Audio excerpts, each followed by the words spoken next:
love, there we go. I did love that, evidently they went to a Rams game. They weren't on the Kiss Cam for the Clippers game, so I was like, ha ha. I don't know why that made me laugh so much, but I was like, well. And then, I don't know, I guess sports is like the thing to do over the holiday season there. I guess when they're playing that makes sense. I'm so severely uninterested. Like, I'm not going to a Clippers game. I might go to a Lakers game. Maybe. No one is here for your Clippers. Alright, now I'm going to...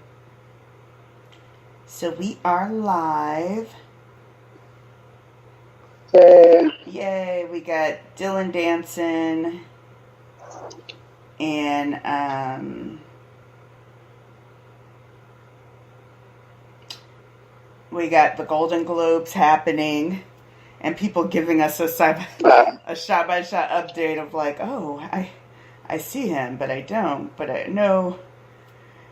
All right. So now,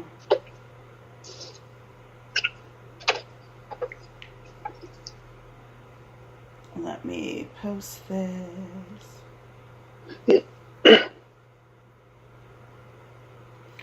So I've been talking with a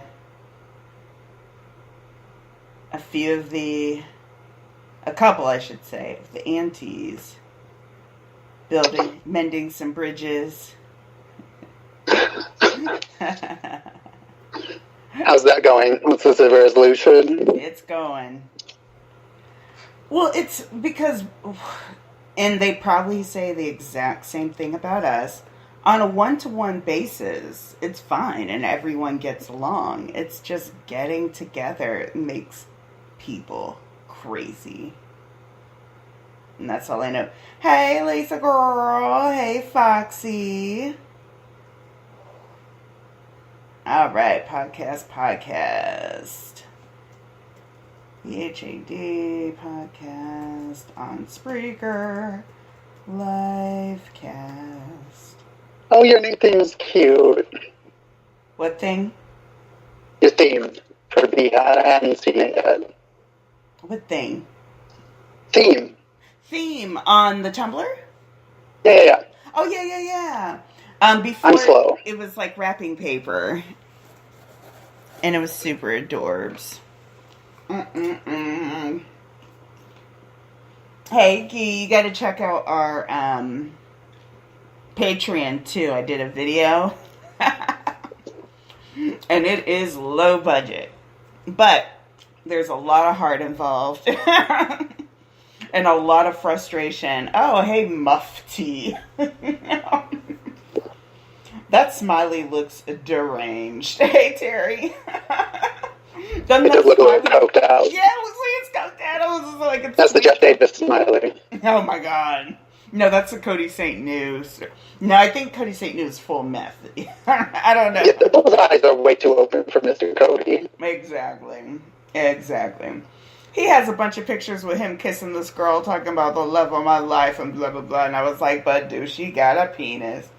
Yes, we know. I mean, I guess he could be bi, but he just tries awful hard. He's gay for pay, basically. But I'm like, ain't nobody got time for that.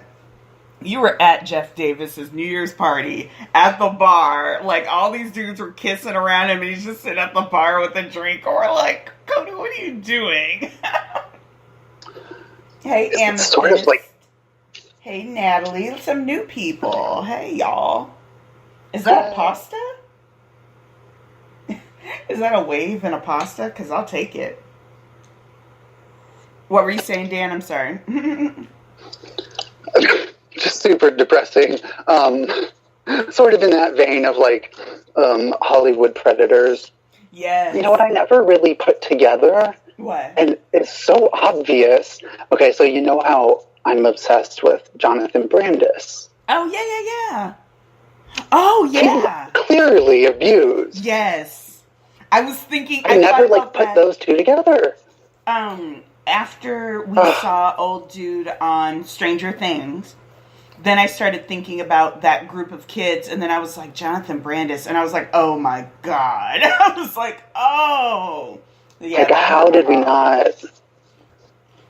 Like, it's so obvious. That poor kid. I want, like, let's bring it back. Hashtag justice for Jonathan. Yeah, I know, right? We should all wear his little Star Trek colors. Wait, was he Star Trek? Sequest DSV. There we go, Sequest. Happy birthday, Derek Hales. Holes. Shaking his little, like, I was going to start out the podcast with play that funky music. Why? I was like, it's so funny because they have a very specific type of music that they like. And it's all kind of terrible. But, like, if it's not, like, white boy ska, then it's, like, funk oldies, but, like, with a twist. And so I found the club that they went to, and I was looking at the other videos of, like, other nights that they have, and I'm like, this is awful. But God bless him. He loves to shake his groove thing to it, and I'm here for it. Hey, Ryan with Cupcake. Ooh, since I see Ryan, welcome, everybody. Beacon Hills After Dark. I, of course, am Sticky Keys, and joining me tonight for the special podcast is Dan. Say hi, Dan. Hello. Yay. Hey, Liars Love. I don't know if I got a chance to say hi to you. Ariette, yes. I figured that was you, but I was like, just in case. And we are waiting for Maddie to stop by. She was very excited. So we'll talk about some of our faves first. So basically, just ping me when you're on. Basically, I work like crazy, and I do a lot of paperwork and a lot of stuff where, you know, it's just rote, so I can have something in my ear. And I was listening to music, and but I'm such a freaking curmudgeon, and I'm old, that I don't like any new music. And so I was listening to, like, Adele and then the Hamilton soundtrack, and I was like, this is too much. You know, I gotta branch out a little bit. And so I had started listening to podcasts, but of course, they come out once a week for like an hour, and I'm like, this isn't going to take up any of my day, so I need some stuff to kind of fill it in. And so then I discovered the lovely World of Fiction cast. Ooh, I think she's on. Okay, let me invite.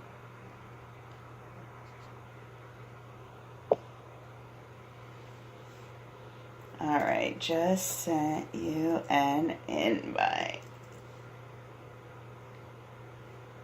Oh my God, barbecue beef brisket, mashed potatoes. Girl, put some cheddar on that. I'm just saying. Oh, it's happening. Okay, Yay! is it working? Can you hear us? Hey.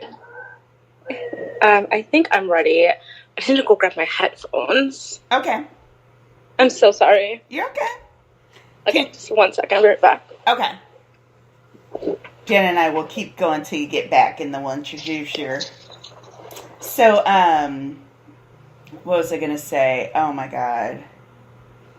I love brisket. I love any kind of food, honestly, if we're being real.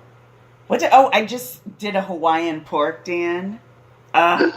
It was so good. It had brown sugar and pineapple and, like... Was it slow cooked? Yes, I put it in a slow cooker, and it was just, like, falling apart.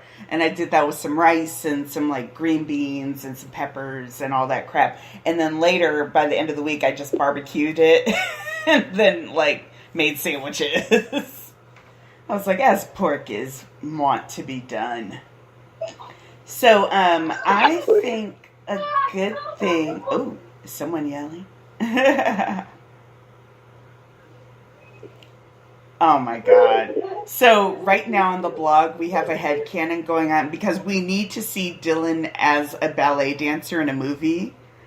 All like in tight black tights and a man bun. And this is something that needs to happen.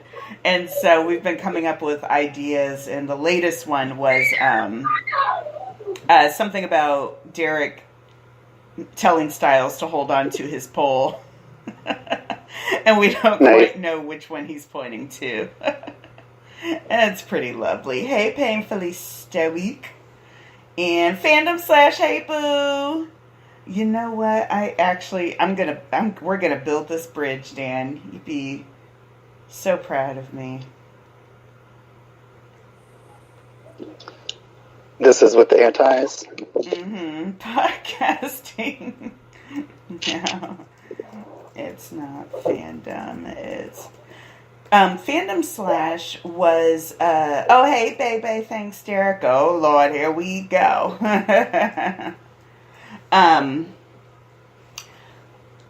He was asking, he's like, oh, is it going to be all MLM or / podcasts? And I was like, do those exist? And he's like, I don't know. I thought you were going to tell me. And I was like, don't put that in my mind if it doesn't exist.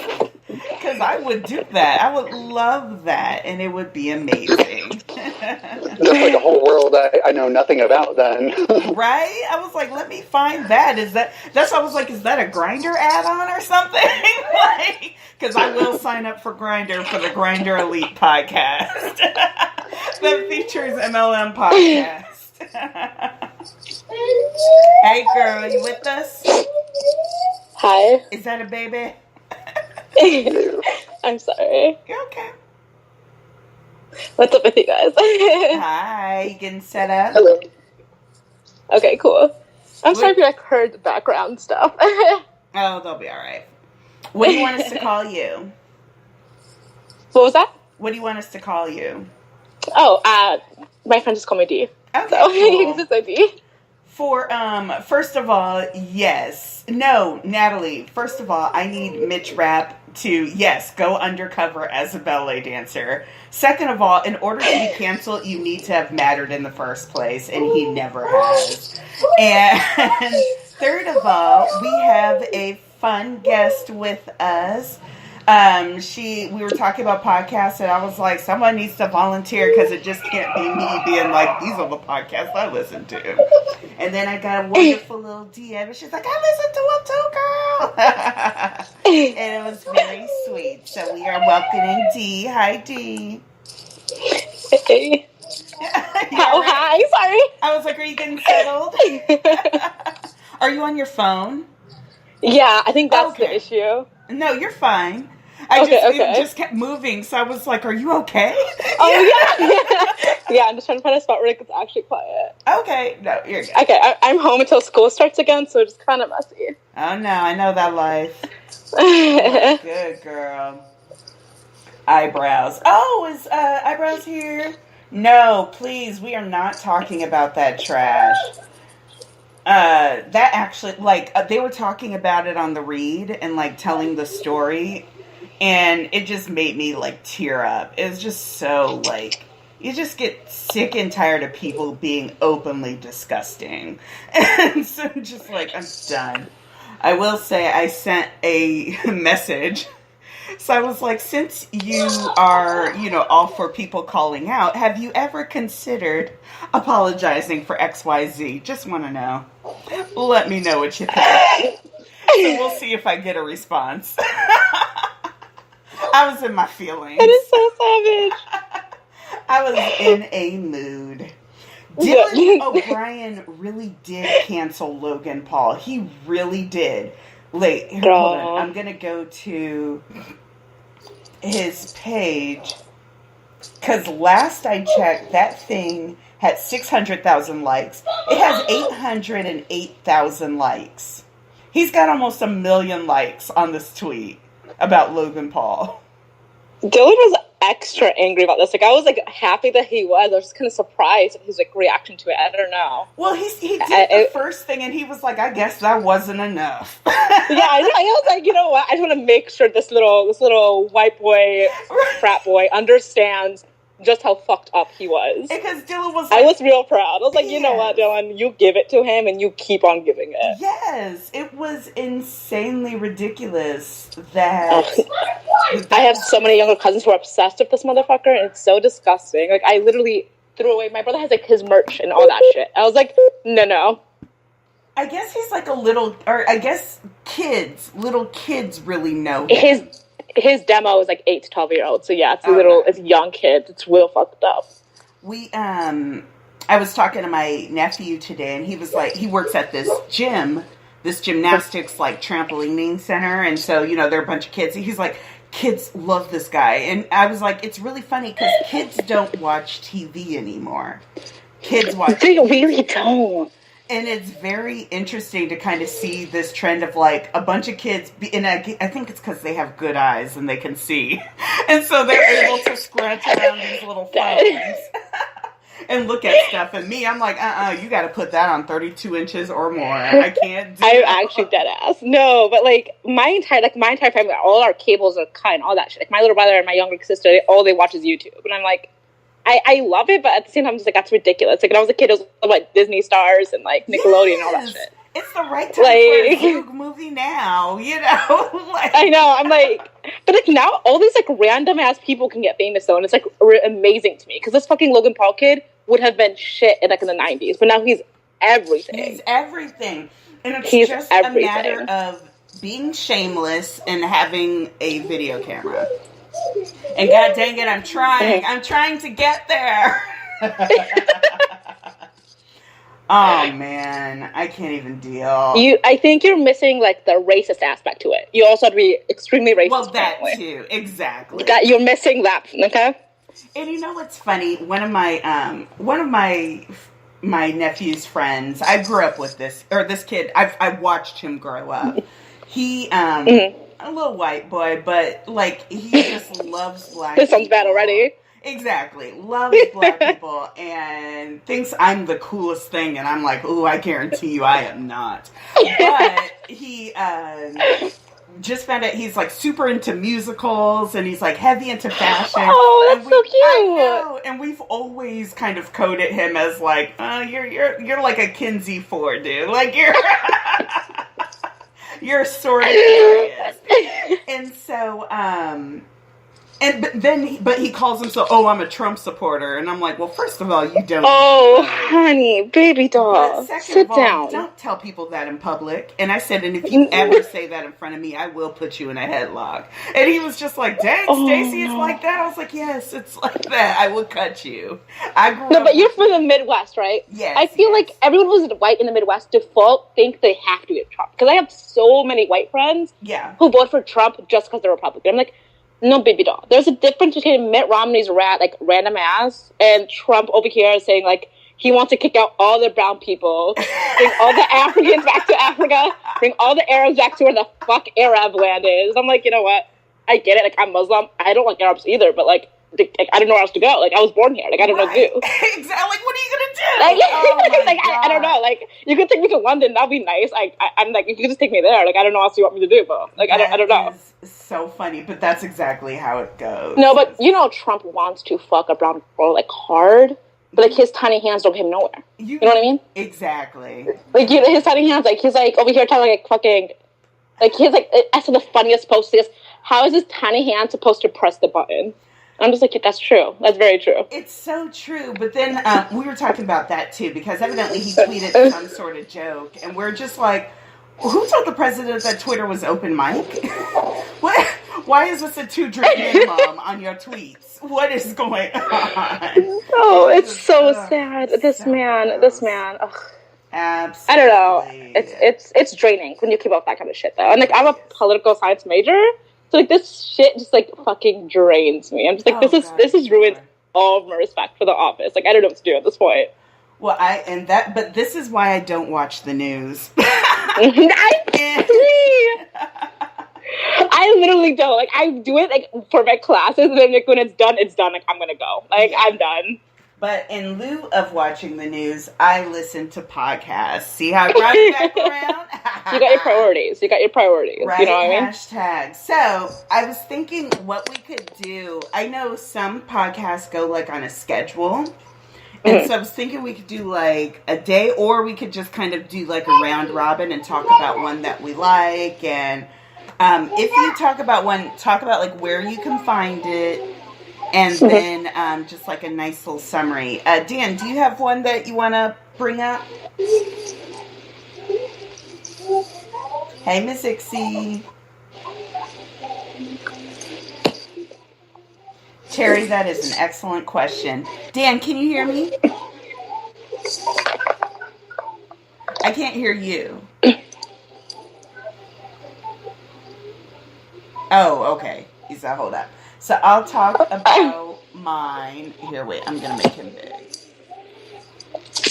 I'll talk about mine, and then we'll get Dan back. My first one that I will talk about is The Read. That is my biggest one. It is Kid Fury and Crystals. And here, let's see, The Read. See if they have they do have a website. Dang it. The Read podcast. The Read. This is The Read. There we go. I was like, I knew it was called something, and I could not figure out. I couldn't remember what it was called. So it is Kid Fury and Crystals. Kid Fury is one of the ones who started the My Gay Friends. Oh God, what was it? There was like a line of videos that he got famous for. And then they had him do a podcast, and he invited Crystal to co-host with him. And they're both queer, black, and they just are and ridiculous, and I love it. They talk about current news. I get all of my black entertainment news from them. Because I don't watch any of those shows, but I love hearing the recaps.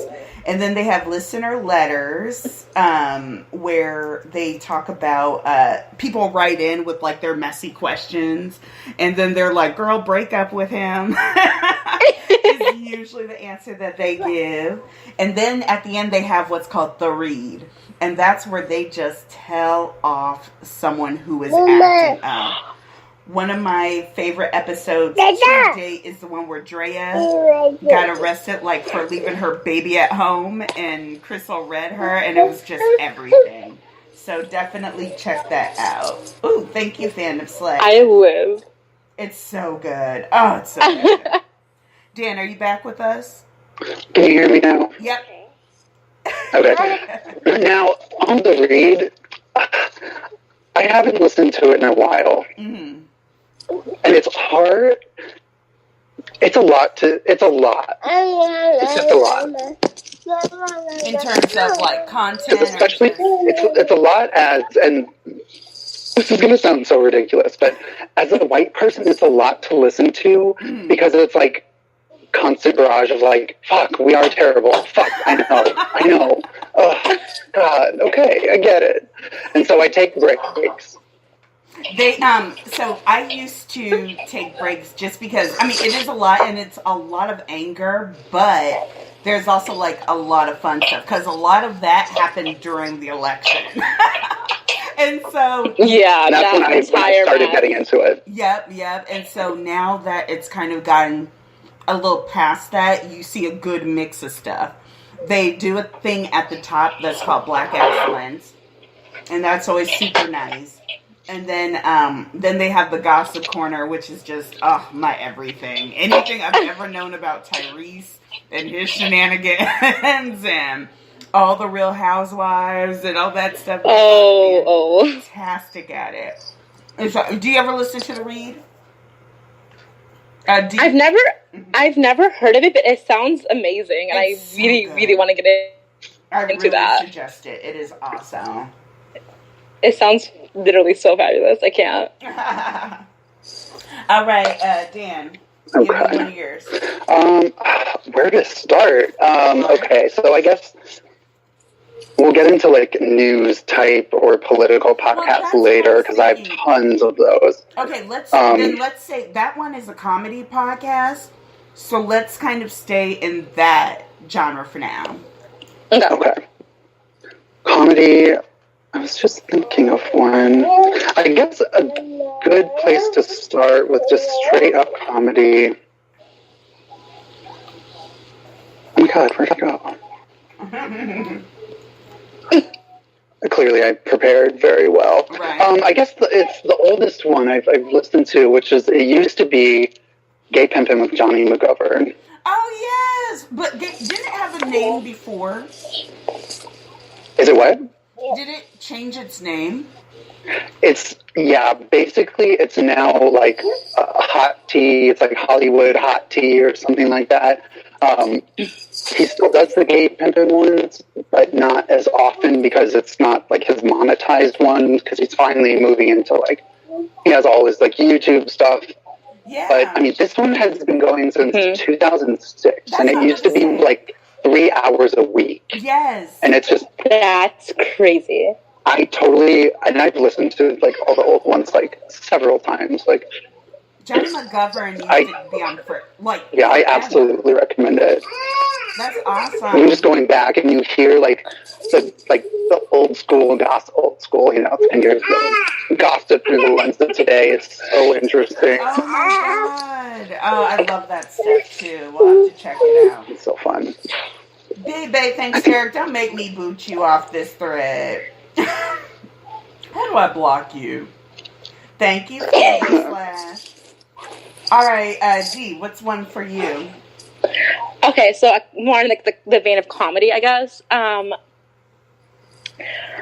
So mine's gonna sound like super basic, but there's this comedy podcast called like Shane and Friends. Oh. It has been going since I think like 2012, maybe a little before. Okay, so like I'm such a fucking millennial, so it is a YouTuber. Full disclosure. Yeah, you're okay. I just like I've loved this YouTuber for so many years, and he's okay. So he recently came out as like bisexual and stuff, and then just the podcast itself is just like a lot of like Hollywood, a lot of like kind of like I'm trying to think of the word, I guess hot topics. I can't think of the word, but you get what I mean. Gossip. They just talk about gossip, that kind of messiness. Yeah. And they have all these guests who like range from like actual stars to like YouTube stars.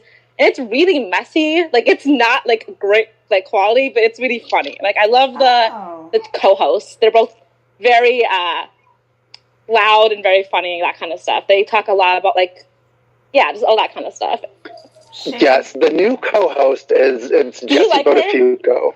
Yeah. I do like her, yeah. Yeah, I like her a lot. She has a lot of shit going on. Like, she was that whole situation where her, like, mom got shot by her dad's lover. See, I remember that. Lover. Like, it was, like, a huge deal in the 90s. Like, I remember, like, my parents talking about this in front of me. Like, I was like, oh, shit. This is, like, actual, like, legit. You know what I mean? That is yes, this would be the Amy Fisher married to Botafugo. Oh, really? Oh, yeah, that's the daughter, yeah. Wow. She's fabulous. I love her to death. I was like, why do I know Botafugo? Why do I know that? And I'm like, oh no! Because that's definitely not a fucking common last name, but yeah, the girl's got a lot going on. Okay, I'll have to check this out. Oh, and they always have a segment about Farrah Abraham. Yes, and it's so messy because that woman, oh my god. They will make fun of her. She's like my queen, but like so dumb. They literally, dude, like in the new ones, they have like a mass of her pussy, like a plastic mass of her pussy, and they just like put stuff in it. Oh, no. It's so messy. You guys, this woman has a child. Let's cool it for like 2 seconds. This is, of course, Farrah from 16 and Pregnant. Yeah. By the way, I knew her in Teen Mom, and I was like, I knew from the second I saw Teen Mom, this girl's gonna go to some bad places. Right, exactly. Oh, yeah. Whole places. Super I'll messy. put the link to the AJ and Allie episode. That will be our heckling connection, because they say they still hang out. I saw the AJ and Allie he did on the podcast. You about how them and heckling to hang out. And I just thought it was really interesting because they're like liberal religious people, which I found was very strange. Like they seemed like really nice girls, but it was really weird to me. Well, I think it makes sense. I mean, you're thinking good-looking semi-celebrities in Southern California, and that's I feel like in that area are kind of the same. But I want to know what happened with him and the Duffs, or just the Duffs alone, because evidently he's unfollowed. Evidently he still follows them on Twitter. But he unfollowed them on Instagram. Or, not them, but Haley. So wait, he unfollowed her on Instagram? Yeah, with his private account. That's just the... I don't know what went on there, you know what I mean?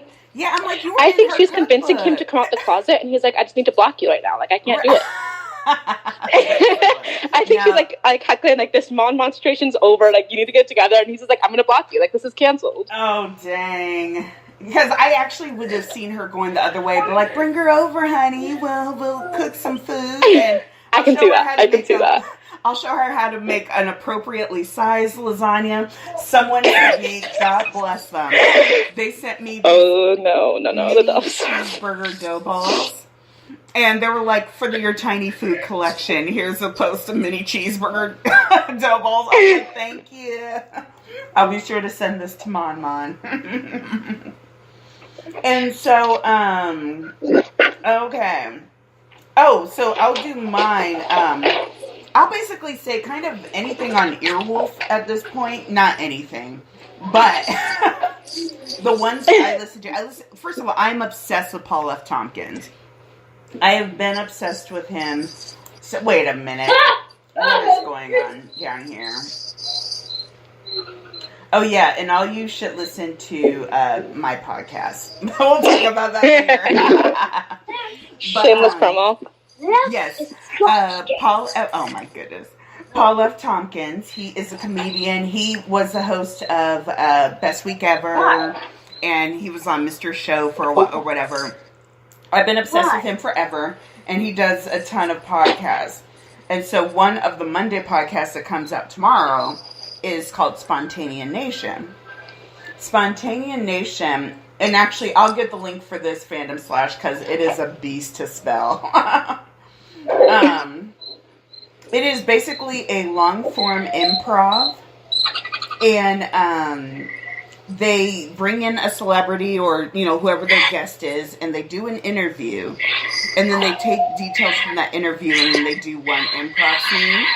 But, like, once you get into it, you really start learning the different personalities and... Wait, what's happening? What is that? I don't know. I think we're getting, like, punked by a horror podcast. Right? Sorry, that was me. I moved. I'm sorry. I was like, is there a cricket? What's happening? But I'm so sorry. And so, you start learning the improvisers, and Paul F. Tompkins is like really great friends with Scott Ackerman, who does Comedy Bang Bang. And Comedy Bang Bang comes out on Mondays and like Thursdays too. So Spontaneous Nation, I'll listen to anytime. The interviews are always hilarious. They're so much fun, and it's just like a blast to listen to. Comedy Bang Bang, it depends on the guest or who the extra people are going to be, but it is super fantastic. But I definitely suggest, God dang you, fandom slash. I love it. Thank you, boo.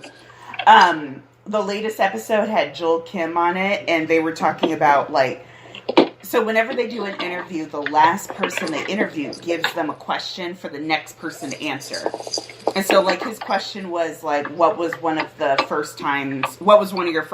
And he was talking about when he lost his virginity to a French man and in college or whatever.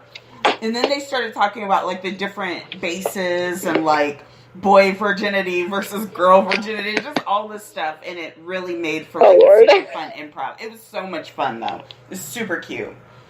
And then so yeah, that one and Comedy Bang Bang. Dan, you listen to oh God, what's it called? Throwing Shade, right? I did for a while. I got really into it, and I listened to like all their back catalog, and then I was regular for a while, and then I dropped off. I don't know what it was, but I've been getting back into it recently.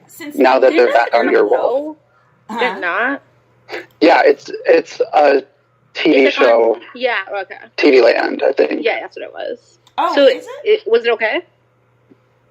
I wasn't crazy about the show, but I think it did pretty well. Which show? I think it got renewed. Throwing Shade. It became a TV show? Yeah. Mm-hmm. Oh, wow. I don't remember that. It's just so short, and it's just such a different format, because you're used to it being so, like, up to date with things, and when you have to film it so early in advance, then obviously the content's a little off, but I think it did well, so good for them. Where Throwing Shade kind of loses me, not necessarily that they get political, but it's that I don't watch the news. And so half the time I don't quite know what's going on or like what they're talking about. And then there's a lot of backstory with Aaron and who's Brian Safi? Is that it? And Aaron Gibson. Aaron Gibson, thank you. But ever since they moved to Earwolf, they always kind of bring in, like, the engineers, and they kind of do that Hollywood Handbook thing where, like, they're a part of the narrative. And they have Paul F. Tompkins on there, so I listened to that one. I really enjoyed it. What I didn't know is Brian Safi is my favorite guest on Game of Thrones. That's right. I was like, I had no idea. I know, right? I was like, who was that guy? Who was that guy? And then one time I was listening to the podcast and I was like, oh my God, this guy sounds so familiar. Who is that? And then I looked it up and it was just like, oh my God, that's him. So it's fantastic. Definitely check it out. Hey, Chooser. And then that leads us to another one. And I just said the name and I just forgot it. Gosh darn. His favorite guest on Hollywood Handbook annoys me, but I enjoy it, ? Which one is this? Hollywood Handbook.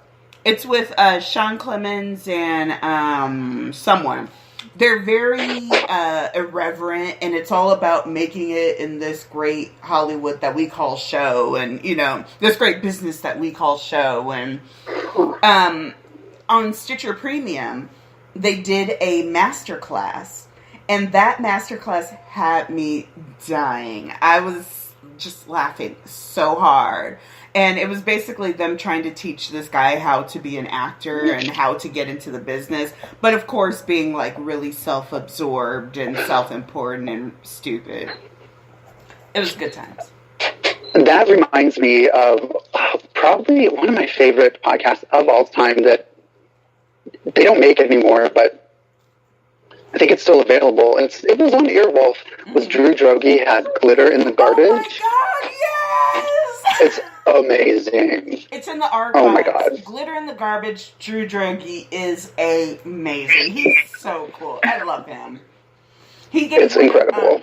He did Dick for How Did This Get Made, which is another Earwolf podcast that I listen to religiously. That comes on Fridays.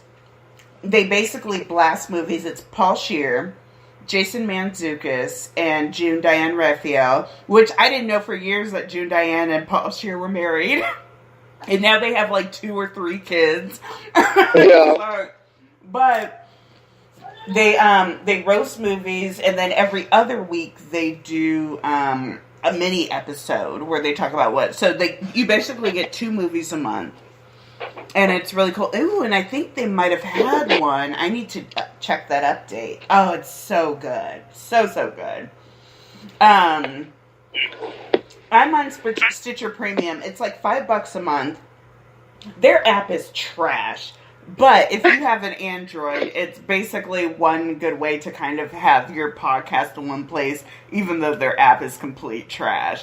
But you also get access to the premium features, which for shows like Comedy Bang Bang, you get all their live tours, all their like extra and bonus content, all the little special shows. There's one called The Modern Housewife or something like that. And then she has one called, like, The Modern Wedding. And it's very, like, 50s, I drink too much. And let me tell you about stuff. Oh, and then my final Earwolf one is, oh,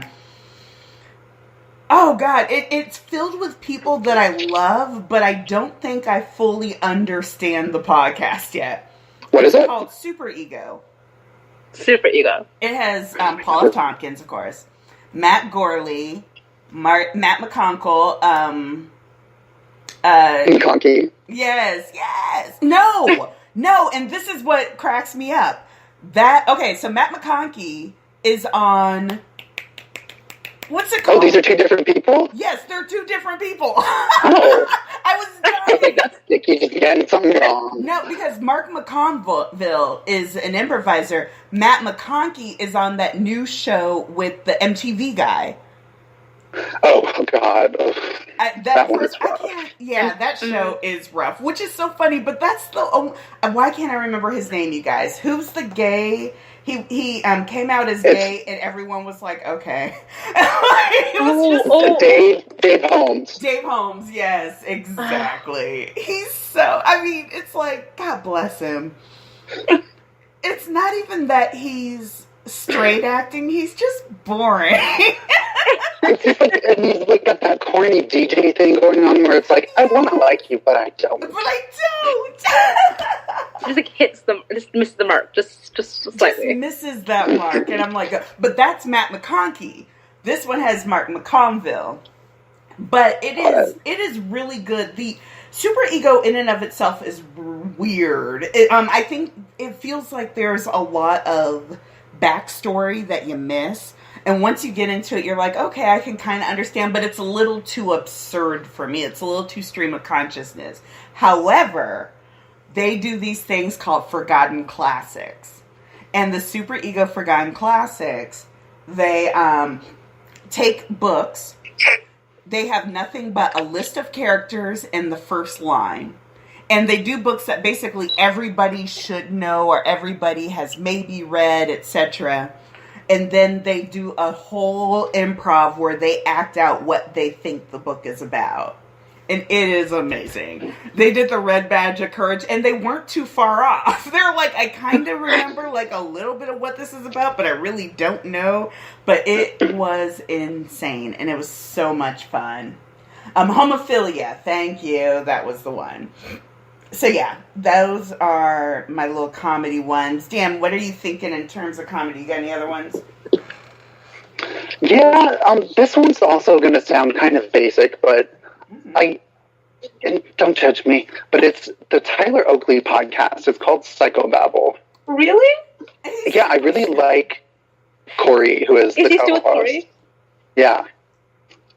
And if they have a good guest, then that's good. Otherwise, you just listen to the rest of it. And it's weekly. I think it's on Wednesdays, maybe. I don't know. Okay. I don't know the days for shows. Oh, no, I love it. I know. I listened to like the first season religiously, and I thought it was the funniest thing. Yeah, it's surprisingly funny. Okay, I like Tyler Oakley. I really do. I think that he's a sweetheart, and but speaking of which, okay, I have 6 things to say. Like, when you say that, like, I feel like you have something to get off your chest right now. Not bad. I'm not even flummoxed. It's just, okay. From the beginning of time, Thomas Sanders has always been ridiculously adorable to me. But I always put him in that Midwest, super Christian, I love God and family, like, I'm just a really good person kind of box. But then I was watching something, and I always thought that he was just very inclusive and that kind of thing. Then I was watching something, and he was like, something about, I'm thankful for my pride and for, like, being gay or something like that. And I was like, oh my God, when did Thomas Sanders come out? And how come this wasn't a bigger deal? I don't know who that is. Yes, no, you know who Thomas Sanders is, because we've talked about this in chat, Dan, unless you're just ignoring me. But no, he is the guy where he does these little Sanders Sides videos They're all over Tumblr. Oh. Yeah. Him. They're all over Tumblr. Huh. And all of a sudden, no, he does not have nudes. Well. Who are we talking about? No. Oh, okay. No. But, shut up. But yeah, I love him to death. And yeah, so like, he's totally gay. And I had no, like, not that I didn't have a clue, but I just never considered it. You know what it is? He's sitcom to me. And so I'm just like, I don't think about people in sitcoms actually having sex or being like attractive in that way. He's just always kind of done his own thing. And so, yeah, it was just really interesting. I don't know. I was like, if he had a podcast, I would do it. I would listen to that. It was I don't know. Yeah, I know fandom slash, like, looking at him 100%, you're like, yeah, of course he's gay. But there was just something that's... I just never considered it. It just never considered it. Exactly. I was like, oh, okay. I was like, oh, you're super corny and you do this, like, nerdy... And it's like, and I love it. I mean, lines or whatever. But yeah, like, he's just on this side of handsome. You know, he's like, he's nice looking. Where it's like... Yeah, he has, like, the ingredients for handsome, but I just don't look at him that way. Yeah, I feel like the oven is still preheating, you know? And I just feel like we're not quite... We don't have that casserole kind of ooey-gooey bubbliness yet. But yeah, so he's doing his own thing and still making videos and still being lovely. He has a gorgeous voice. I always like to hear him sing in his little songs that he makes up. So I'm like, all right, Thomas Sanders, do your thing. Your little gay thing with your purple hair. He got purple hair, fandom slash. It's dope. And he's got an emo character. But yeah, he is straight up drama nerd. I love him. All right, Dee, what's your next one? Okay, so... I guess I don't have that many comedy ones, but here, let me, sorry, one second. You okay? So yeah, like, you're gonna see, like, a theme in mine. So this podcast is, like, another YouTuber one. And, it was only on for, like, a couple seasons, but it's by this YouTuber named Kingsley. And he's black, and he's gay, and he's so funny. And he's literally probably my like, soulmate if he was straight. Right. And so, and he has a co-host named, I think her name's Ollie. And she's this I know this Mexican, thirsty. It's fantastic. Do you know what I'm talking about? Because they have these tiny segments that are called like messy stories or something like that. And they talk about the messiest people in the world. What's it called? I know him. I didn't know he had a show.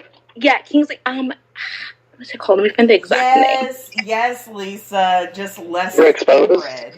Overexposed. I think that's what the name of the podcast. There we go. Yes, I know this podcast, but I wasn't sure if I wanted to try it or not. So I'm glad there's only like a couple seasons, but it's so funny. I don't know. It's not really too relevant because a lot of it was talking about like the VMAs and all that kind of stuff. So it was very much like 2014 when it was premiering. But they still have like segments that are like may not be relevant, but they're still really funny to listen to, I think. Like, they're just, like, they make you laugh. Okay, there we go. Yeah. Overexposed is fantastic. Podcast.com. Okay, and it is on Stitch. Is it on Stitcher? I got my Stitcher open so I can... Oh, girls got it. Stitcher, yeah, no. Because I have an iPhone, so I just have like the podcast app. I had Stitcher for a minute, but it was too much. I like the podcast app, but I just have my iPad. And so I used to take it to work with me, but now that, now it just makes it easier for me to take my phone instead of my phone and my iPad. And so I barely use my podcast app anymore. It's so convenient, though. So you have an Android? Yeah, I got an Android. So is that what you talk about? Like you had to buy that app to help like put everything together then? The what? You bought that app to like have all the podcasts in one place? Yeah. Yeah, okay. Because Android apps or podcasts on Android, I don't understand why they don't have a dedicated app for it. Because I don't think that Apple Android just makes everything difficult just like to be hip. Yeah. I don't get it. That's I'm like, does Apple have a monopoly on it? Like, what am I missing? And so it makes me crazy. Hold on. Kingsley. Can I search, please? See, even their website is trash. The TuneIn app is pretty good. Which one? TuneIn. Oh, what's that? An app? I found it. I need to start migrating all my stuff over to it because it looks like it has pretty. Oh shit! It's gonna start playing. God damn it! It looks like it has pretty much everything that I listen to. Hashtag deceased. Is this an old one? This might be an old one.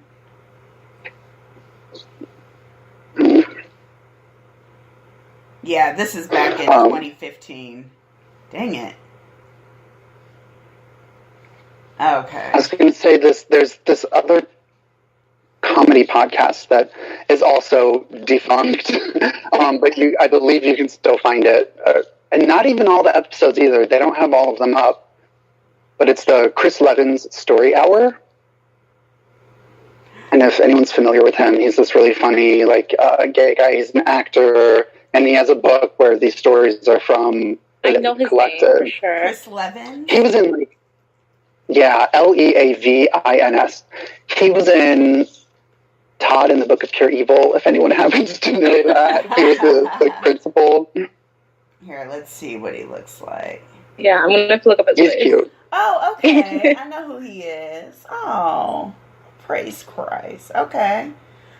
And Ryan posted this. It says, when you're obviously more than pals. You guys are such good friends. No, we're here for your best bud. No, will you become my best friend forever? No! You guys are such good friends. That's cute.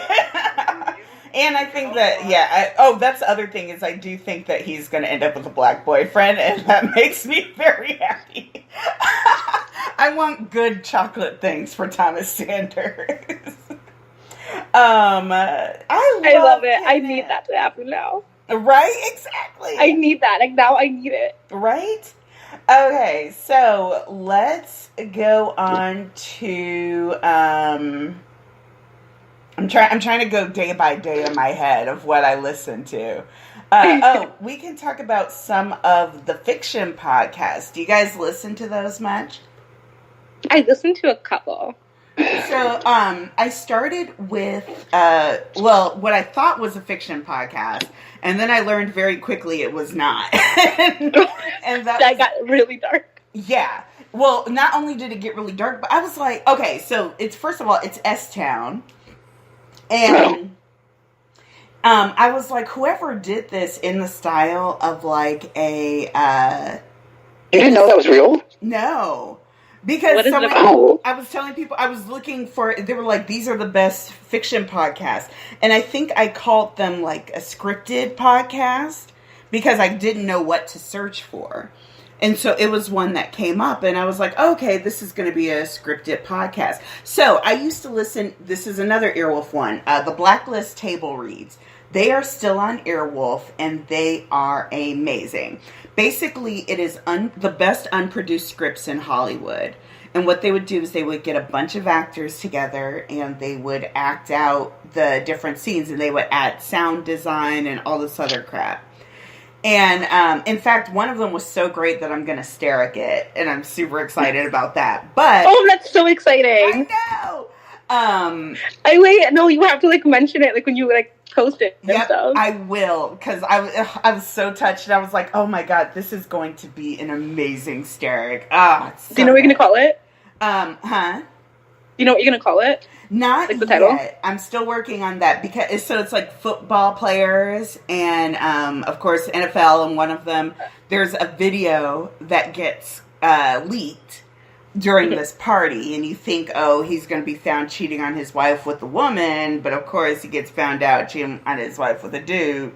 And it's all about kind of the aftermath and what happens leading up to that, and then directly after, and then most importantly, there are all these like twists and turns, like what you think is going to happen doesn't.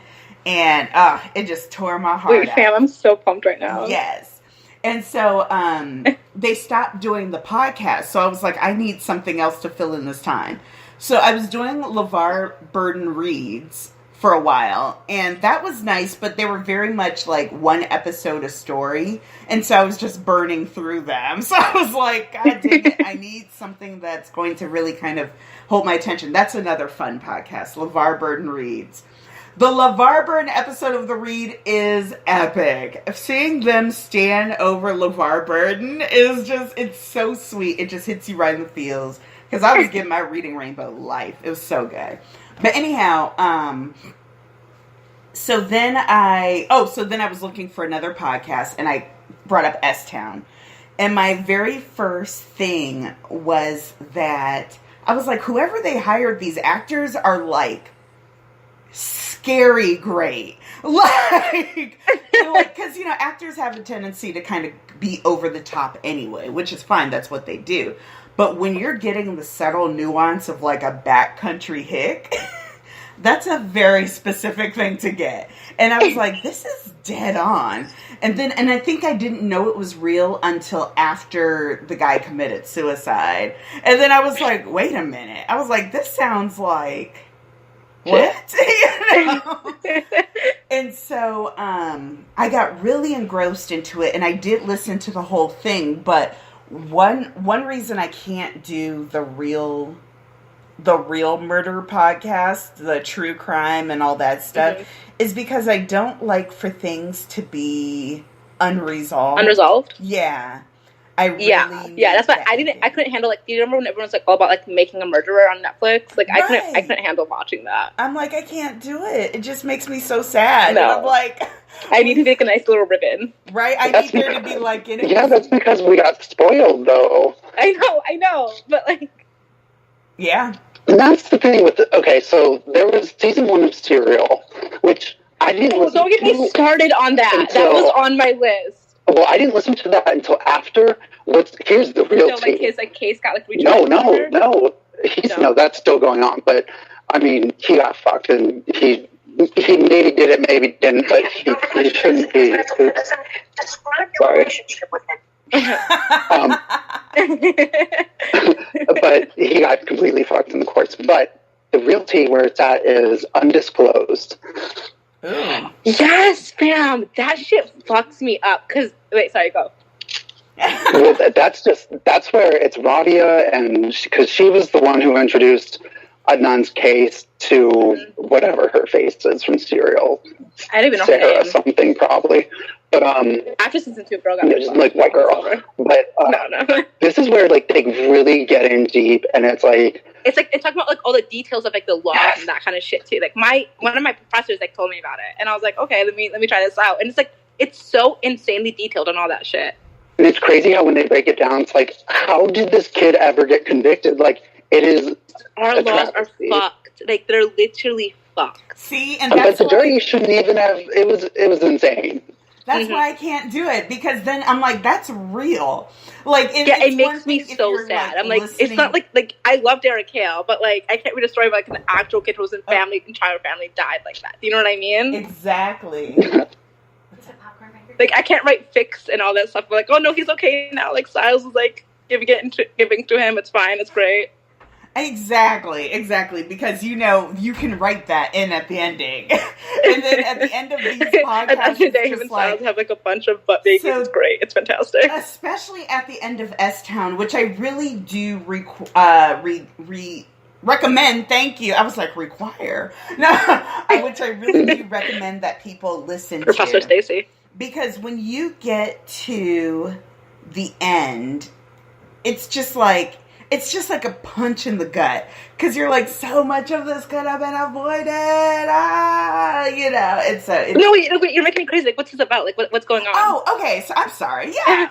So this guy who works for NPR, he got a letter from a guy that was saying, I'm pretty sure that this local boy killed another one and bragged about it, and the local police are actually covering it up for him. And so, the kid kind of looked into it a little bit, but he didn't really think much about it. And so then the guy keeps sending him all these newspaper articles and all these evidences, and finally the kid says, okay, well, let me give him a call and kind of see what his deal is. He calls him, and this dude ends up being really kind of interesting unreal. in his own right. Unreal. Yeah, basically unreal. Very interesting in his own right. He is a guy that he's homosexual, but like in the deep, deep South. And he's created this maze. He is like a super genius. He's a super genius. And he's also plagued by like, he gets very intense about global warming, and he'll sprout out facts and like chemical equations, and he's like a redheaded kid. And in fact, some of his younger pictures look just like Matthew Gray Gubler. When I was looking at I was like, oh my god, that's him. Well, then it starts getting into like his kind of like secret background and like this weird stuff with him, like. And I don't know how much Bergadal kind of character. Well, I don't know how much to like. I don't want to like spoil for people who haven't. Yeah. No, don't spoil it too much. But I'll look it up. Definitely. I would definitely suggest it if you can. So it is very much an NPR podcast, which very monotone. Yeah. I called John the other night, and I was like, a murder. Let's see. And then the music is completely different by the time you finish the episode of like what you think you're listening to. Exactly. Oh, okay. Exactly. And that's what my whole thing was. Because at the first I was listening to it and I was just like, okay, this is a bit much. But then by the end I was like, oh, dang, episode 2. I'm like, I need to see what's going on. And it's all fucking real. That's literally crazy. It was all real, but then, oh man, it's so good. It's really good. It's great. And also, yes, juicer. I've had that happen to me too. What was I gonna say? Oh, and so yeah, S-Town, definitely check that out. Dee, what's one that you listen to? Okay, so we could have pretend that we're still like fiction, or like should I give something else like more real? Let's do do you have a fiction one? Yeah, I just finished one actually. Home. I feel like I haven't heard of it. Homecoming, yeah. Girl, Ross Geller is in it, and I'm like, she's literally Enchilada Ross by season 2, and I'm like, this is fantastic. Slays. This is fantastic. We need to talk about Ross Geller. Ross Geller gives me a lot of different feelings. I don't think I can parse them out exactly. I love it. First of all, okay, so here's the thing. It is so fucked, though. Like, is there a season 3? Like, there has to be a season 3, right? Is there? Yes, is there not? Like, what's going on? Well, there's supposed to be. But first of all, let's talk about Schwinn Sauce. Let's talk about... I love him. I can't help but love him. I feel like I shouldn't love him, but I do. Well, it's like you have Ross Geller for friends, but then you learn Ross Geller is basically like 2000s Bob Saget. In that, yes, that's exactly what he is. Yes! Exactly. That's insane. Boy, you just fucked my head. Because that's literally who he is. Because and even in real life, because Bob Saget is a dirty motherfucker, and I feel like Schwimmer is the exact same way. Well, he is just this jaded. Is he Jewish? I don't. He's Jewish. He's Jewish. Gotta be, right? Schwimmer? No, he's Jewish. Schwimmer is definitely a Jewish name. I hope so. We're not being racist. But he's just this jaded, kind of ironic, very sardonic kind of dude, and you don't really think about it. But he did a movie, and it's one of my favorite movies, and it's called Since You've Been Gone. Dan, you know this movie with... I didn't watch that. Wait. Yeah, it's so good. I love that Dan started singing that song because literally me. Literally me. Well, no, it's like this high school reunion movie, and it's just everything in like a ridiculous reunion movie that you want, but there's like this edge to it, and that's when I really started paying attention to David Schwimmer. I was like, you're a little like naughty, like I don't know about you. He's a little fun, you know. And so then all of a sudden, I I saw him on Homecoming. And at first I was listening and I was like, is that Ross? And I was like, oh. I didn't recognize that at first. When he was, as his, like, the character he is, like, the boss, I didn't recognize that at first. I knew he was going to be in it, so I kept listening to him. You were listening to it? Yeah. I was waiting for it, but I didn't recognize that. I don't know. Him? And I was like, oh my god, that's him. Alia Shawkat is in it. Oscar Martinez.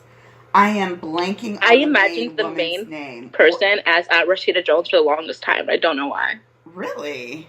Yeah, I don't know. I thought she was Rashida. I don't know. But okay, continue. Oh no, she so the main girl, she plays the wife in 40-year-old Virgin. What's her name, Dan?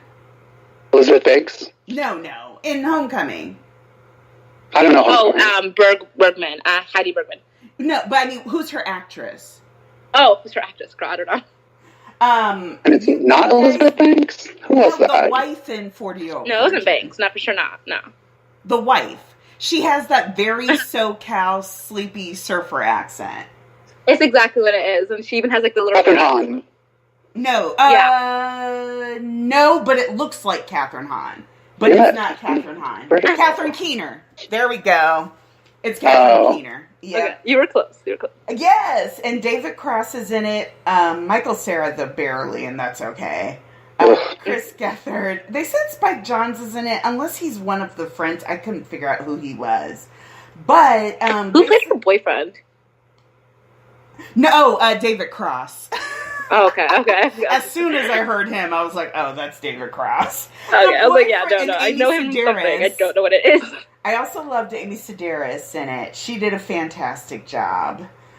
But David Cross cracked me up because he's like, "This is another message I'm leaving for you, Heidi." I hated this character, but I was like, "You just need to stop, honey." He was the worst. I loved it. He was the worst. I was like, he grinded me to the max. So though. He's like, maybe being an adult about this. Oh my god! And I'm just like, boy, if you sit down somewhere, boy, get your life. Because she's not into it. She does not want to see. She's just go. Not that into you. Go on fucking Tinder and just like go get it. So Homecoming is the story of a woman who works on a secret project, the Homecoming Project, at an army base down in Florida, and they have brought soldiers in to test these, to basically test them. The soldiers just kind of think that it's R&R and that they're getting therapy, but basically they are being tested on.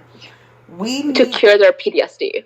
Okay, yeah, or to study. We should say to study their PTSD. Yeah. Oh, okay, yeah. And we catch up with Heidi Bergman 5 years later. She's working at this diner in somewhere in California, I think. And no, I think it's still in Florida. Is it still in Florida? I couldn't get a read Tampa on that. Still. Okay. And you know what? That makes a lot more sense. Yeah. And so the first episode's hard though, because there's like 3 different timelines. Yes, but like, exactly. After you get through that though, then it's like easy sailing. Yes.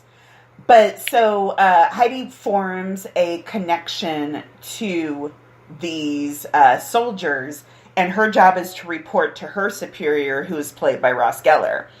And so Schwim Sauce. He's the best. He is the best. I love him. And it's just... I love him. He is the perfect idea of overly ambitious middle management. And Heidi's exactly. I mean, that's him on Friends too, though. Do you know what I mean? Yes. Heidi is like, we need to talk about these people. He's like, Heidi, I don't have time for this. I'm catching a plane. Did we get this? Yeah. What's the result? I'm in Dubai. And I'm like, I'm trying to listen to the Arab guy behind. I'm just like, I want him to be cursing so badly. So funny. So then, yeah, oh my God, it's so ridiculous.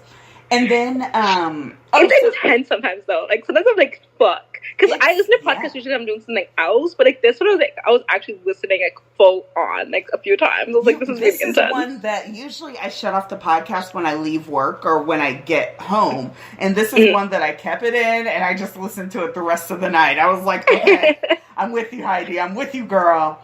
Heidi, I got you, boo. I got you, boo. But basically 5 years later, then a guy is like, hey, are you Heidi? And she's like, yeah. And he was like, Heidi Bergman? She's like, yeah. And he was like, I need to talk with you. She can't remember anything that happened during the time of the trials.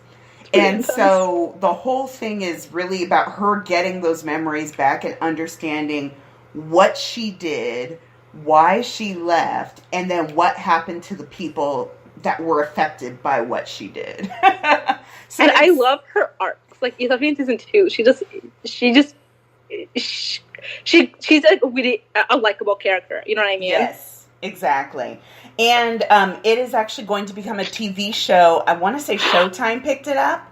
It's going to be Julia Roberts and Julia Roberts. Know, but Dan, I think she's just producing it. Oh, so I think it might be someone else actually acting in it, but we'll see. It's like how Selena Gomez took that 13 Reasons Why shit.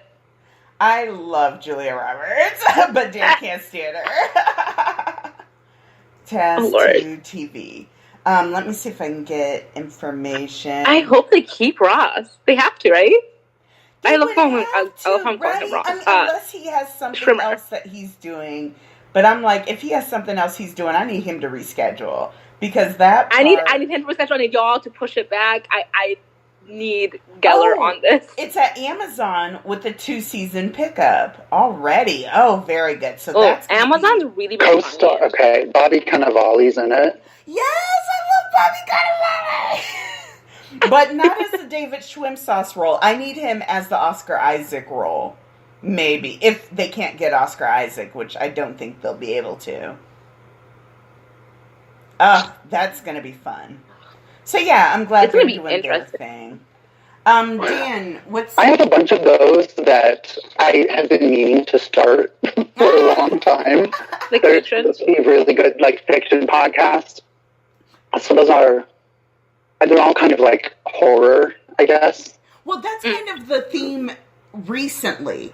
It's like a really big one recently. They're really sci-fi. They really edge either sci-fi, horror, or there's another kind, or like British dramas kind of thing, which we'll talk about those in a minute. They've been doing those for years. Those never died for the Brits. Exactly. The Brits keep on doing it. You were going to name some, Dan? Yeah, and I couldn't even tell you what they're all about, but I'm sure people will know some of them. Well, that's there's the Black Tapes. Okay, so I heard of that. I think someone in the podcast was talking about that. Black Tapes is that's one that's on my list, but I think that it is one that people thought were real, but it ended up, of course, not being real. Are people stupid, or do they intentionally mislead them? Oh, no, I think that it was just one of those things that sounded really real. Okay. But it's a serialized docudrama about one journalist's search for the truth, her subject's mysterious past, and the literal and figurative ghosts that haunt them both. Someone said that, I've heard that it's pretty good. I wasn't sure if it was fiction enough for me. Like, if it's just someone, I really like the sound design element. I like to hear kind of like a scene and what's going on versus one person just talking. I like that too, yeah. And so, I wasn't sure how the Black Tapes fell on that. So, I'll check it out and I'll let you guys know. It sounds interesting. I don't know, yeah. I'm sorry, go ahead. No, go ahead. I'm not going to say anything. There's one of them, okay, this other one, I'm just looking up real quick to see which one this actress is in, because, okay, I might know what you're talking about, because I just listened to this, and I was like, this is crazy, but it was crazy good. Okay, so, it's the actress from Fringe, and her name is Jessica Nicole, and she... Is this Alice Isn't Dead? Alice Isn't Dead. Okay. Girl, yeah, sorry. Okay, no, go ahead. Yeah. I'm almost done with the first season. I'm really trying, but, it's really hard to get into me, and I don't know why. I don't know. You can just tell me about, what you think. So, did you listen to Night Vale? Or, no. Welcome to Night Vale? So, this is what I'm worried about with Alice is dead. Alice is dead. She's a truck driver and she's looking for her wife. That's kind of the gist, right? Mm-hmm. And okay, here we go. A new fictional serial from the creator of Welcome to Night Vale. Alice Isn't Dead follows a truck driver in her search across America for the wife she long assumed was dead. In the course of her search, she will encounter not quite human serial murderers. Ooh. Towns literally lost in time, and a conspiracy that goes well beyond one missing woman. I feel like there's going to be a lot of her talking into a... That's exactly what it is. That's exactly what you're thinking. It's her talking to a tape, and then her describing what's going on. Like, there's not that much, like, actual dialogue, I guess. I don't know. Okay. From what I've heard so far, it's a lot of her talking to the tape. And it's a lot of weird stuff going on. It's a lot of paranormal elements to it, and I can't get into it for some reason. I don't know. I feel like there's so much into it that it's mixing into something that's not great. But the thing is, it's great, obviously. I feel like a lot of people like it, but like, because there's like multiple seasons. Mm-hmm. But like, I can't get into it because there's so much going on. It's kind of like what's going on with Riverdale. Like, there's so much shit going on, and they can't mix it together quite right. You know what I mean? And someone did say, this is, it says mostly excellent. I think if you're used to the Night Vale way of doing things, Night Vale I'm obviously not, very much... I don't like Night Vale. I like it, but it's not... Night Vale... There's not enough continuity for me. Exactly. And I like continuity, and I like it making sense in my head. Well, yes, exactly. There's too many questions, especially with like us. The thing is, I was so excited because I was like, oh my god, this woman's trying to find her wife and be cute, with me gorgeous and great. But I'm like, no, it's not. It's not that at all. It doesn't. There's a little too much of like the fantastical elements that don't connect in a way like weird just to be weird. Just weird exactly. to be weird. They're trying they're manufacturing drama, I guess. Like manufacturing intrigue. When you take that and then you add it with NPR narration, then you're going, I'm just going to check out. And then when I check back in, I'm like, wait, what did I miss? And then I'm like, do I want to back up? And I'm like, no, I do not. So I guess I'm just going to miss this one. I still might try it out, but I've heard that it's really good. But I think it's got to be one of those things where I'm like in a quiet room and I'm just kind of like... I'm not too distracted. Yeah, if you're in a quiet room, you'll fall asleep. Just being straight up. Exactly. You might gonna fall asleep. Okay, Dan, what's the next one on your list? The next one's called We're Alive. Okay. Is it that? It's the... Yeah. Yep, that's a zombie one, so I can't do that. But I think it's like Walking Dead before Walking Dead. Yeah, I've heard it's good. Okay. We'll see. I'll add it to my list. I listened to the first episode because I just heard of it recently, so I wanted to get into it. The first episode was great, actually. I liked it a lot. Okay. Cool. Okay. Nice. So, We're Alive, a classic radio drama updated for today with full sound design and a large cast of actors. This audio drama focuses, there we go, on a group of survivors in a world on the brink of collapse. They air 3 episodes a month. Okay. I feel like it's kind of in the middle of the road between Alice Isn't Dead and like Homecoming, where like it's very much grounded in real life, but there's obviously those paranormal aspects, so there's like zombies, right? But like it's also what you like, where like you hear when they're moving areas, and like you hear all that stuff, like when they're outside, when they're driving, and all that stuff. Okay, and the characters so far are really interesting. I think it's a really next one. Like it's not trying too much, but it's still like listenable, you know? Yeah. Okay. Oh, and Ariette says it's really good too. Fantastic. Dan, what's the next one? I like doing I have for like fiction-y type audio dramas. Okay, I have some more. So go. We need to talk about Limetown. Limetown. I need to explain what Limetown is. Okay. Oh my god. So Limetown is this town in I can't remember it here. Let me actually open it and I'll give you the thing. 10 years ago, over 300 men, women, and children disappeared from a small town in Tennessee, never to be heard from again. In this podcast, American Public Radio reporter Leah Haddock asked the question once more, what happened to the people of Limetown? Now, this is NPR NPR style, but instead of like, oh, I'm broadcasting from a studio, we go on her interviews, we go with her, and we hear the people, and there are like dramatic reenactments of what happened in Limetown. Wait, is this a real? No, this one is fiction. Okay. And once you listen to it, then you're like, okay, this is fiction, and thank goodness it's fiction. Okay, because it sounded very real for a second. I was like, wait, what's going on? So, Leah Haddock, she is trying to understand what happened to this town. Because all of a sudden, this town that nobody even knew existed, but it housed 300 people, all of a sudden goes up in smoke. It's completely deserted. They can't find anyone inside. And, except for the corpse of one body. It's completely deserted. Everyone has disappeared. And people are trying to figure out what it is. So as you get into it, you understand that Limetown was a government run agency. Ooh. And yeah, they had a bunch of tests and experiments. And one of the experiments is what kind of contributed to everything.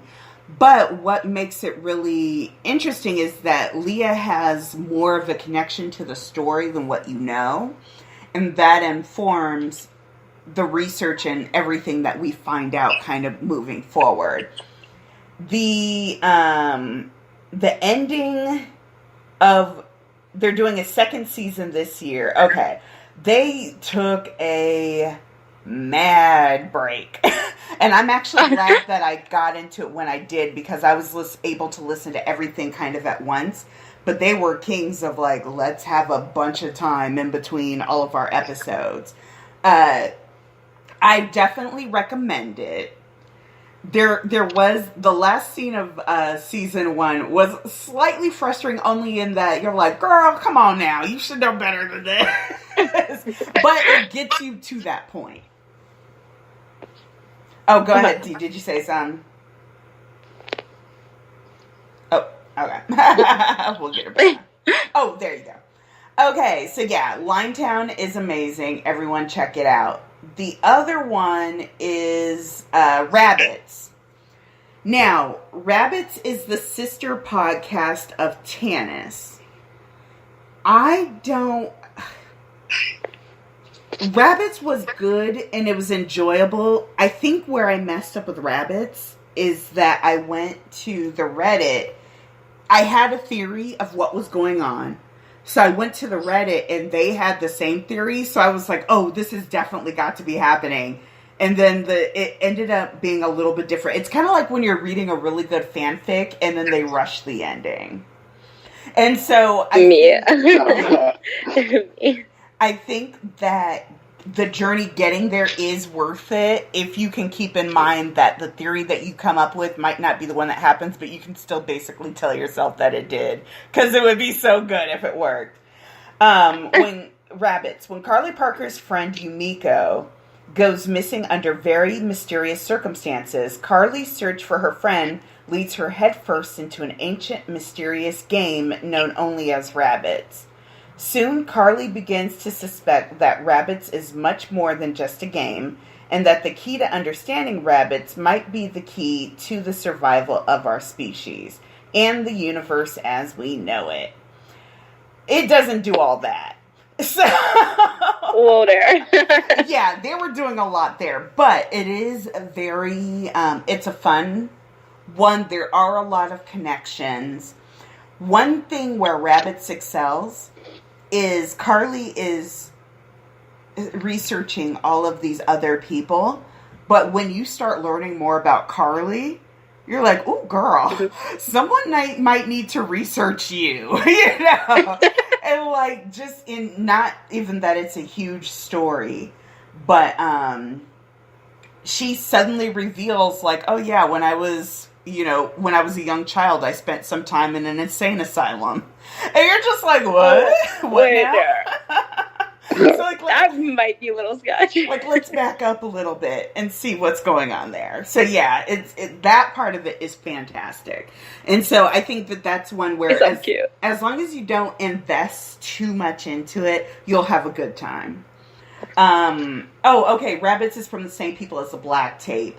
And yeah. Okay. And I think that Tanis, some people were saying that Tanis had the same issues. So they have this really huge, great start, a really satisfying kind of middle, but then you get to the end and it's just like, okay. I feel like it's like everything at this point, though. Right. Well, no. Yeah, I feel like because there have been some ones that have fantastic endings. You're just like, well done. I'm here for it. I know, it's sad. Like, that's like, but I feel like fantastic endings are like not the norm at this point. You know what I mean? Yeah, that's true. That's true. Television adaptation of Tanis. Really? Still being planned as of 2017. Okay. We'll pick it up. Then I might listen to Tanis. I've always heard that it's basically like the same as Rabbits, but I might listen to it. We'll see. Lore is another one. I don't listen to Lore. I think it'd be a little too scary for me. But is it like Supernatural-esque? Yeah, that's the one that went to Amazon, and Holland was in. Okay. Holland wrote it. Oh, isn't it a weird one? She plays like another fucking banshee or some shit. She plays a banshee. Yeah. Oh, that girl. I don't know what that girl needs. A new agent or something. No, that's all. Oh, she's supposed to be in the next season of. Oh God, what's that show? That dumb show I watched. Some other scary show. Channel Zero. Yeah. Channel Zero? Yep. Oh, Holland, sweetheart. But no, she loves it. That's what her she loves thing it? is. That's what she loves. And so she picks all of those herself. Because at first I was like, girl, what are you getting? But then I was like, oh no, this is all Holland's doing. And I think her whole thing is she gets to do something that interests her and that she likes, that she doesn't have to be pretty for. You know what I mean? Like, I don't have to be the pretty girl that competes against all these other pretty girls for this role. So she just wants, like, not that whole drama situation? I think so. I believe so. Oh, someone I would respect that. But then another part of me just like, she's just getting what she gets. I don't know. Said that. So I can see that, because I feel like she can do better. Link to Pigs. Where are we getting this info? If he's there, she's there.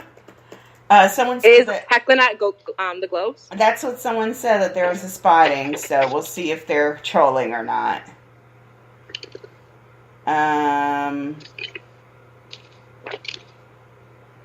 Oh, wait, we got a Twitter link. That is Hecklin. Alright. Oh, he's there. Do you think he really is presenting? Wait, really? I don't know. This picture is of him outside. And it looks like it's just him. I'm not going to ask you, because you do not find him attractive. Are these... Girl. And this beard is way too thick, and so He's the only white boy I've ever been attracted to. Right? No, I'm sorry. Like, he's the only white boy I'm like, I'm here for you. Like, you're messy, but I'm here for you. Exactly. We're taking a quick interlude so I can post these pictures. No. But, first of all, if Hecklin is at the awards, Tanner is at the awards. Speaking of which, did you guys see the MTV where Hecklin and Tanner were dancing in the VIP section of the MTV Awards, like back in 2014? Wait, what? It was on YouTube, and I was like, how have I never seen this? How have I never seen it? I'm literally in love with this man. What's going on? Exactly. I was like, oh my god. It was so cute, too, because Hecklin was getting... That's so they cute. Were dancing he's to like Rihanna's actually Monster. A good brother, though. I just think that's their relationship is the cutest thing They're in the world. So cute. It's adorable. They were dancing to Rihanna's Monster.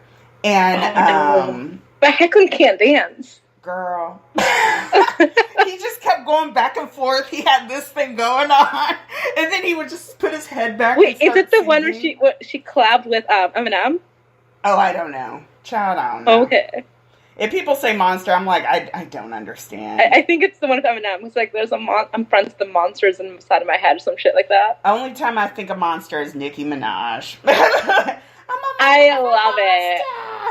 I think of Monster, and I just think of Charlize Theron. I I'm gonna be stressed again. No, I hear Monster, I think of fucking Monsters Inc. I don't know what the fuck you guys are doing. Eileen Wuornos, right? In Monsters Inc. Okay. I'm thinking of fucking Sully and like the little green guy. Yes, Mike. I love to remember Sully and not fucking Mike. Literally the most basic name in the world, and I can't fucking remember it. Exactly. It's hilarious. I love it. So, no, but I'm actually kind of shocked. What the fuck is Hecklin doing? Like, I love Hecklin. He's my baby. I love him. But, like, for some things he is. Like, I don't get it. We're going to see. We're going to see. So, we'll see what happens. I kind of can't wait. I want there to be some sort of mess tonight. Like, I want there to be something. God.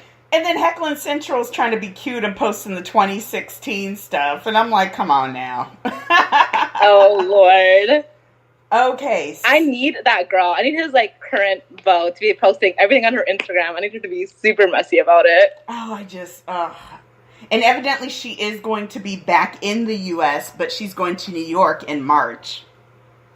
That's where she wants to end up, right? I don't honestly...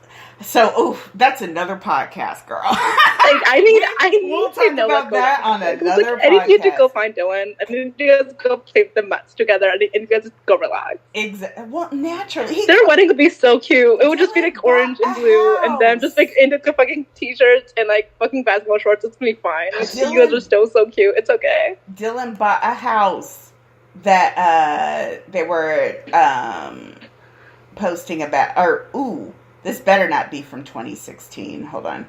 Yeah, I'm like, Dylan bought a house for y'all. And now... Oh, no, you know for a fucking fact that is not for Britt. Britt is in fucking... No. Wherever with her fucking dog. Britt has her own house. I don't get it. They are beards for each other. I do not believe it in my soul that there's an actual relationship there. Like, I do not care if they say, oh, no, they're super private. Like, I promise. These mobos are bearding for each other. That is what's happening. D, I'm gonna mute you. I'm sorry. No, I told people that we were gonna be really nice, and I said the only fandom stuff that was gonna show up is if Hecklin showed up at the Golden Globes. So that's another podcast. Okay, I'll chill. We will have a Berlin podcast at some point. But, here, let me, from tonight. So, people are saying that, but I think the way his beard looks, this is definitely from tonight. Who is Nick Suss? I don't know. I have no idea. I don't know what any of this means. I don't understand the kids these days. This lingo. So, what was I going to say? Oh, okay. So, rabbits. Have you heard of the Once and Future Nerd? No. What's that about? It's another fiction. I don't know. I heard it. I put on my to listen list. It's fucking long. Like, it's old as fuck. And like, I don't know. It's something where like high school kids that get transported to some like. See, this is too much for me. Like, this is one of those things where I can't handle it. It's like these high school kids get transported to some like fucking Elvish land or whatever. Yeah. And I'm like, this sounds super cute, but I can't. Like, I am so not that kind of person who loves that like fucking sci-fi shit. Like, I can't. Like, I'm like, I'm just gonna sit here. Like, I'm just gonna live my life. Like, you could do that. Like, I can't. So, speaking of which, there is a podcast called The Mysterious Disappearance of Mars Patel. I heard of that. Wait, what's that one? Okay. Yeah, evidently it's a kids podcast, but I'm like, these kids, I was like, it has kids in it. That's calling fucking Stranger Things a kid show, bitch. And that's what I think that they're trying to go for, because these kids are doing all these, like, ridiculous like scientific concepts and theories and all this other stuff, but they're so cute. And so one by one these kids start disappearing, and it's just a very cute setup, and it sounds like is it good? I love it. I think it was 2 seasons, and they're about to do their 3rd, I believe, but it's so cute. It's super adorable. I would definitely check it out. The Mysterious Disappearance of Mars Patel. Very diverse, very okay. I love that. Inclusive. I've come to a point where like I can't watch even television shows where like there's like no actual diversity. Like, I can't handle it. When it's like literally just a show of like white people, and I can't. Well, it's like there's no excuse anymore to not be. There isn't. There is. Like, I watch shows with diversity. Like Shadowhunters is not the best show, but I watch it because like there's like multiple like leads or like of color and like gay or bi or whatever. You know what I mean? Right. Exactly. Oh my god! Except Dom Sherwood acting a hot mess. Honey, that boy. Like, I still cringe to this day. The thing is, everyone's over here, like, defending their faves, too. And I'm just like, honey, he's so pretty. Like, only Matthew is the prettiest pretty. But, like, homeboy is fine with it if the way he reacted. You know what I mean? Yeah. He reacted by covering the camera. Definitely. And then fucking Dom's over here, is it because I have my clothes dirty? That was so funny! Like, that's what got me! It's because you just said the F slur, honey. What are you doing? Because he knew he messed up, and I was just like... He had no idea how to react. That was his issue. Oh, no, but I respect the fact that he did it with his British accent when he, like, apologized. Like, he knows he has to sound like somewhat professional. And that's you know what I mean? Cracked me up. I'm like, I respect it. Like, you're awful, but I respect it. You had Maddie Daddy sitting there like, oh my god, this is the cast and it's so cute. You had I was looking at the Mars Patel site and they're so adorable. Oh my god. That's so cute. But I said you had Maddie No, Daddy. their Matt stands get real like they feel some type of way about that man. I know they do because they were all up in my inbox acting a hot mess. Listen. I love Hector. I tell you when that boy is messy as fuck. Like, that boy is messy. But, like, if he's over here saying the F slur, I'm going to counsel him right away. Like, if he's over here, like, around someone who says the F slur. Like, you know that Logan Paul... You don't come back from that with an apology. You don't come back. The way he said it was so fucking casual. It was disgusting. It was so casual. You know what I mean? When you can tell it's just part of their normal language, and you're like, okay, I get it. It's like, I just don't get why they, like, and the thing is, Freeform has replaced actors before, so I don't get why they don't. You know what I mean? Like, their entire show is about, like, inclusivity and that kind of shit. You know what I mean? Well, the problem that you run into is this is a young Hollywood issue. It's not just, he said it because that is their ongoing joke because Matt is playing a gay character and not out as makes sense. Gay himself. You know what I mean? And yeah, makes sense, yeah. That's just like, oh, this is our thing, kind of like our coping mechanism or whatever. But I'm like, you need to worry about that. Let's talk about that, about why this trend even started. Because that wasn't the first time. It's not going to be the last time. No, that was the 102nd time that day. Exactly. Like, that's the way I call my friends ugly. Like, we call each other ugly, we say hi to her. Right, exactly. They use the F slur. You know what I mean? And it's just like, oh my god. What were we talking about before Mars Patel? Was it lore? It was Rabbit? Or the Once in Future Nerds, something like that? Oh, the Once in Future Nerds. Once in Future Nerds fan slash.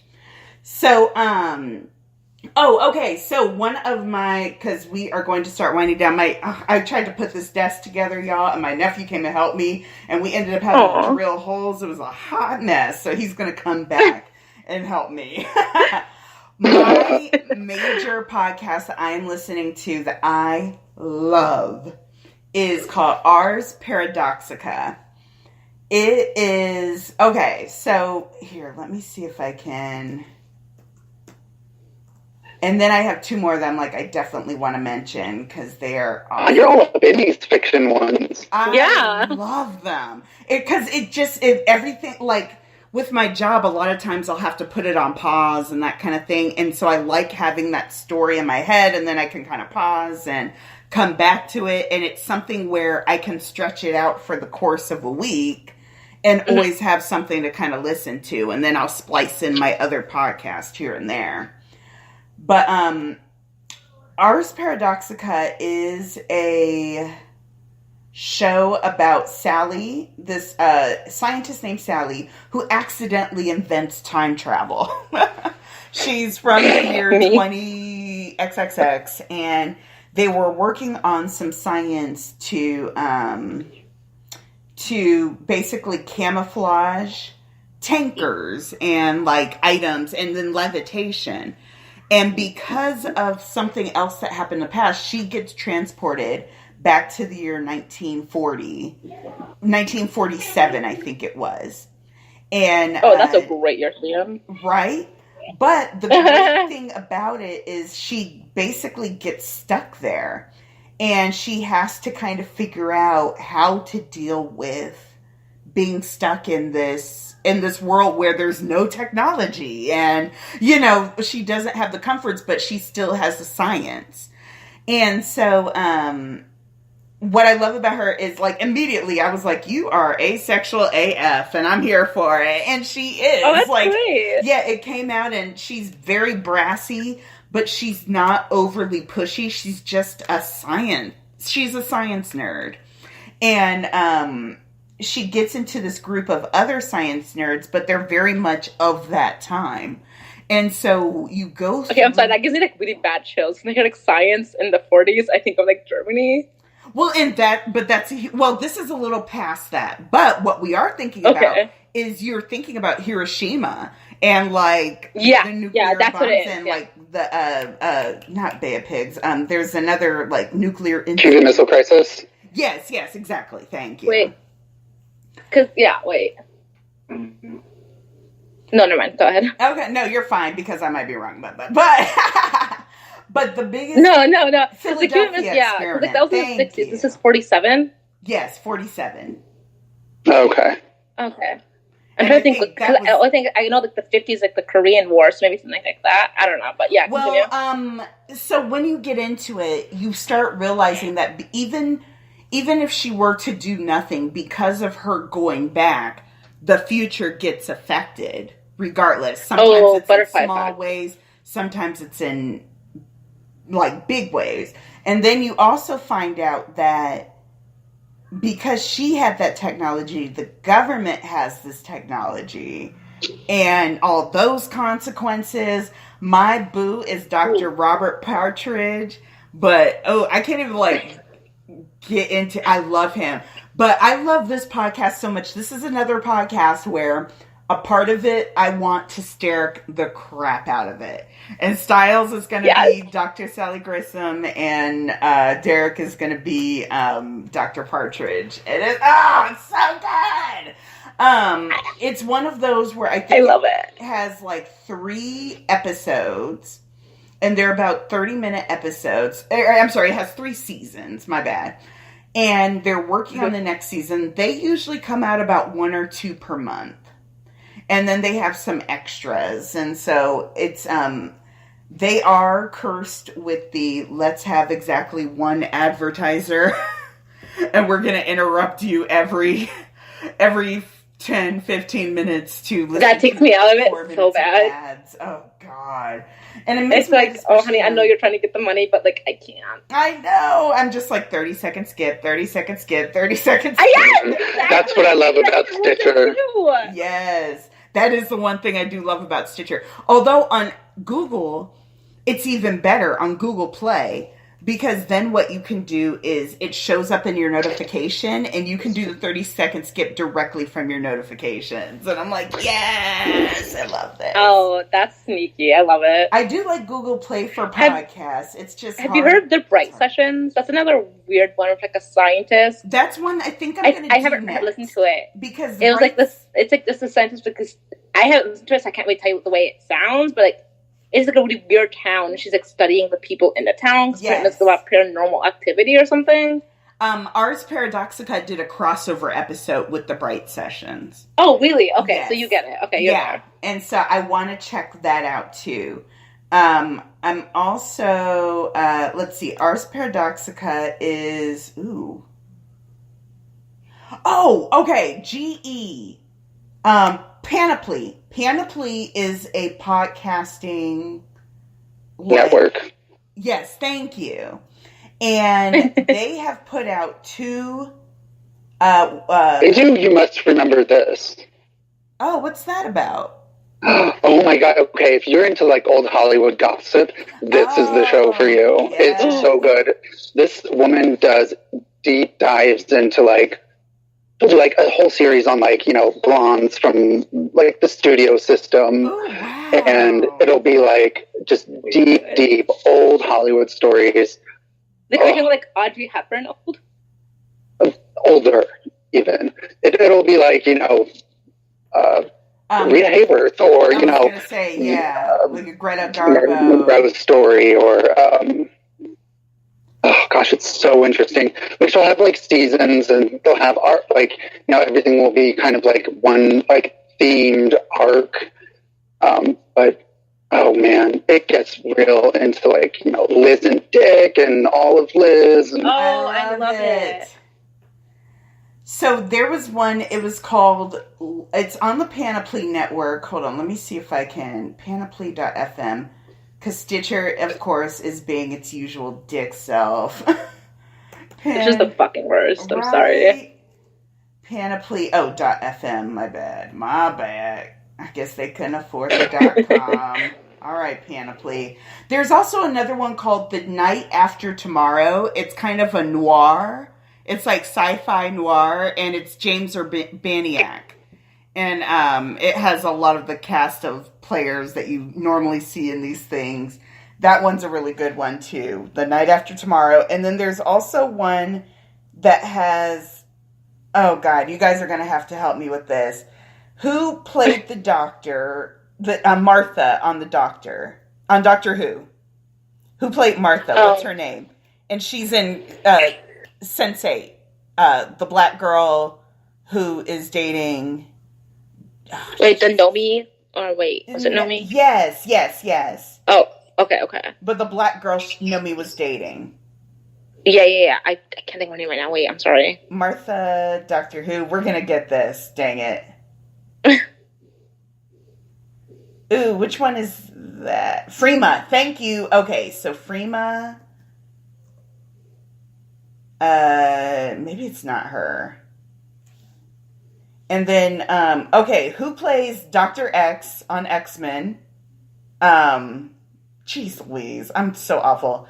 Not Sean Patrick Stewart, or just Sean Patrick Stewart. Patrick Stewart. Who's the Scottish guy that plays his counterpart? Jim McAvoy. How do you say his name? McAvoy? I don't know. That was bad. Sorry. No, it's not Empire. God dang it. It's a Neil... Okay, here we go. It's a Neil Gaiman book. Shoot. It's a Neil Gaiman story.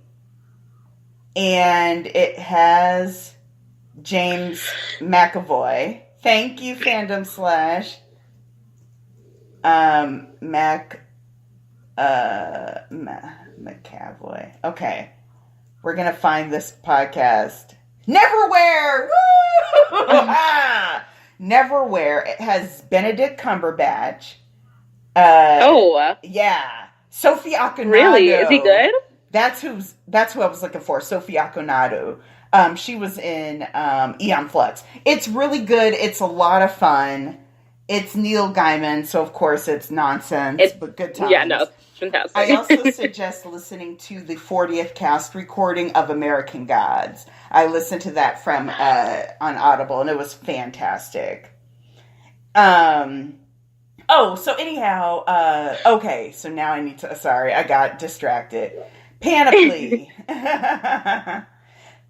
The thing that cracks me up about Panoply is at the end of every episode, or during the little breaks, you'll hear this noise, and then it'll go, Panoply. I'm like, oh, hello. Ooh. Okay, we're almost there. Trying to make a little class. Here, while I'm looking for this, give us one of your podcasts. It can be anything, Dee. Oh, me? Okay. Okay, anything. I think. Okay. Sorry, I'm so sorry. I'm looking for my things. Okay, so this next one's a little, it's really political, so there's that right at the back, but it's really funny, actually. It gets part comedy, too. It's called Pod Save America. Okay, yeah. You heard of it? I've heard of it, but I don't quite know what it is. So So there's these guys who work under Obama. I think a couple of them are speechwriters, and one of them worked underneath, like, Kerry for the whole foreign policy thing. These three, the three main ones I know are these really funny guys, like John Levitt, John something else, and Dan they're all really white names, and yeah. Anyways, so these three guys had this new media thing called Crooked Media. So they have, like, I think 4 podcasts now, like Pod Save America, Pod Save the World, Love It or Leave It, that kind of stuff. Oh, okay. Sorry. I'm going to make a whole, like, background. I'm sorry. No, you're fine. So Pod Save America was, like, the main, like, ship of it. Like, it was the biggest, it was the first one, and I think it might be the biggest. And I just talk about, it's every Monday and Thursday, and their episodes range from, like, an hour to an hour and a half. And it just talks about, like, what went on during the time that they were off and, like, that day. So, obviously, I think it started right before Trump's inauguration. So, it's very topical. Yes. And it's very funny because the guys have a really great chemistry and stuff, but they talk a lot about, like, the political ramifications of what's going on. And it talks about a lot about, like, the inside stuff and, like, what the things he tweets out and the things that, like, are being talked about in, like, media, and how that affects, like, that affects more than just that, you know what I mean? And it's really interesting. And they also always have a guest, so they do, like, tours in which they talk to, like, Democrats who are running for office in different states. So they interview them. They've also interviewed people like Clinton after she lost. Uh-huh. They had an interview with Obama, interviewed Seth Meyers. So it's a huge range of people, but it talks a lot about, like, topical issues. It's really, really interesting. Like, I'm not giving it justice because I can't talk about shit for my life, but I really do recommend it. It's funny, but it's also very, very informative. Sorry. Oh no, you're good. I have no idea, so that's always good to hear. To hear about. Oh, okay. There's You Must Remember This. Awesome. And let me. Dang it! I am not seeing. I'm going to find this podcast. Dan, give us one while I still look for this. Oh. Dan, can you hear me? Oh, okay. He might. He's just looking around. I can hear you. Hello. Oh, okay. I can hear him now. How is Teen Wolf, the official Teen Wolf podcast, is on Panoply? How did that happen? Wait. There's a Teen Wolf on. No, there is. But the thing is, it lasted all of 3 episodes. No, I'm crying. Wait, stop. Wait, what? Oh, evidently they did go all the way to 610, but I don't remember that. I think I stopped listening to it after 3 episodes. Wait, what is this does it talk about Teen Wolf? Is it Teen Wolf in a podcast format? I'm so confused. No. First of all, no. That's not going to happen if I have anything to say about it, and I have lots to say about it. Because I remember Jeff talking about this so long ago, and I was like, honey, what is why your show's on for so long since all these, like, fucking white boys were shirtless? That's all you got. Exactly. Like, this is a visual medium, boo. This is only for Hecklin and O'Brien and, like, whatever little twink you brought on for that week. That's all there is. Basically. No, what was I going to say? Teen Wolf is the Wolfpack girls. They did it at the start of season 6. And it was basically them having, like, interviews and continually lying about having an interview with Dylan and never being able to get an interview with Dylan. And I'm cringing. It was just like Morgan. I don't even know if they got Posey. It was just really bad. You know, like, Posey felt like a god because he had all that shit. Oh, God. No, that's the problem. Is his app still going? I don't know. I need to know. I need someone who actually the other day has enough money to waste on that to tell me what's going on. Because I'm like, there's got to be someone who is subscribed. There needs to be some sort of rich kid who's just bored and wants to see, like, whatever, like, fucking dick pic he's sending out that month. Exactly. I'm here for it. Oh my God. Okay, I'm just gonna do this way. So the Message podcast. I could have sworn. I know it's Panoply.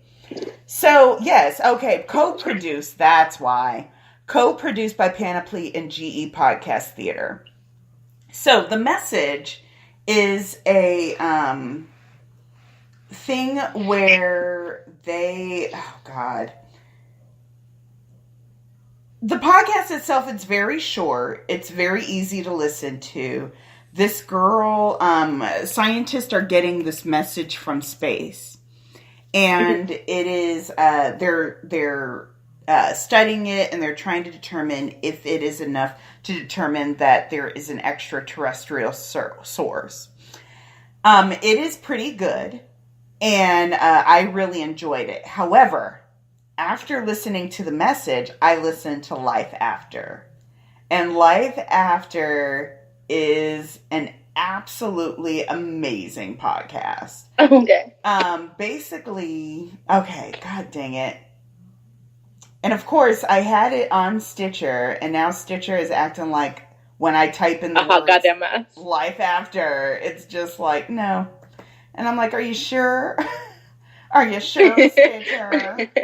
Their search function in particular is not the best. It is awful. And I'm like, how are you so awful? Like, Stitcher, I'm asking you for one thing. Show me the stuff that actually has the words that I search for first. I've only ever used, like, their browse system. Like, where it's, like, comedy or, like, news and politics, that kind of stuff. And then they always have this autoplay after your podcast. So then all of a sudden, yeah, that shit fucking bothers me. This American Life. And I'm like, I don't Actually, I kind of like that because when you add the ones you like, it'll go through your list. But it doesn't I do that don't with like me. And I'm just like, I don't understand.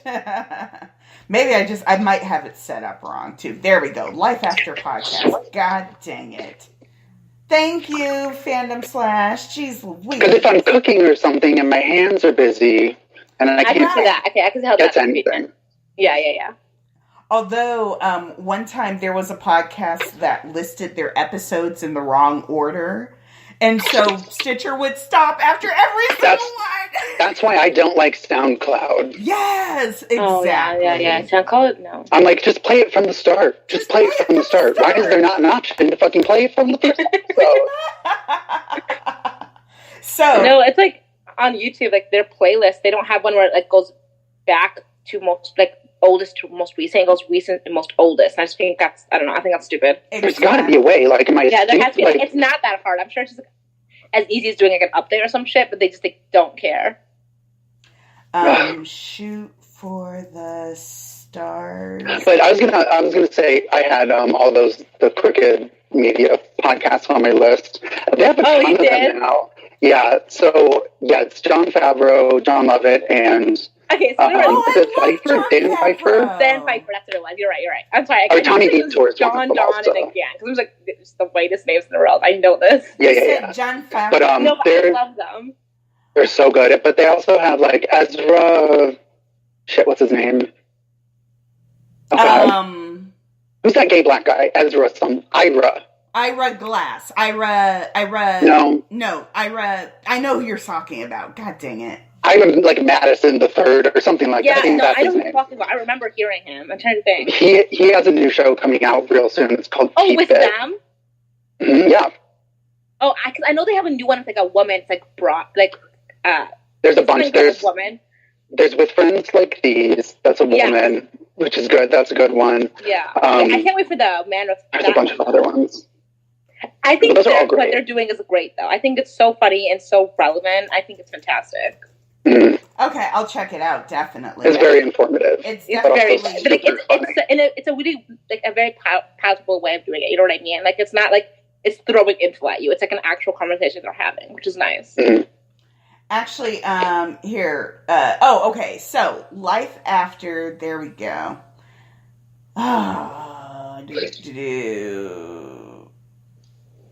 The weird thing is that Life After and The Message are all on the same feed.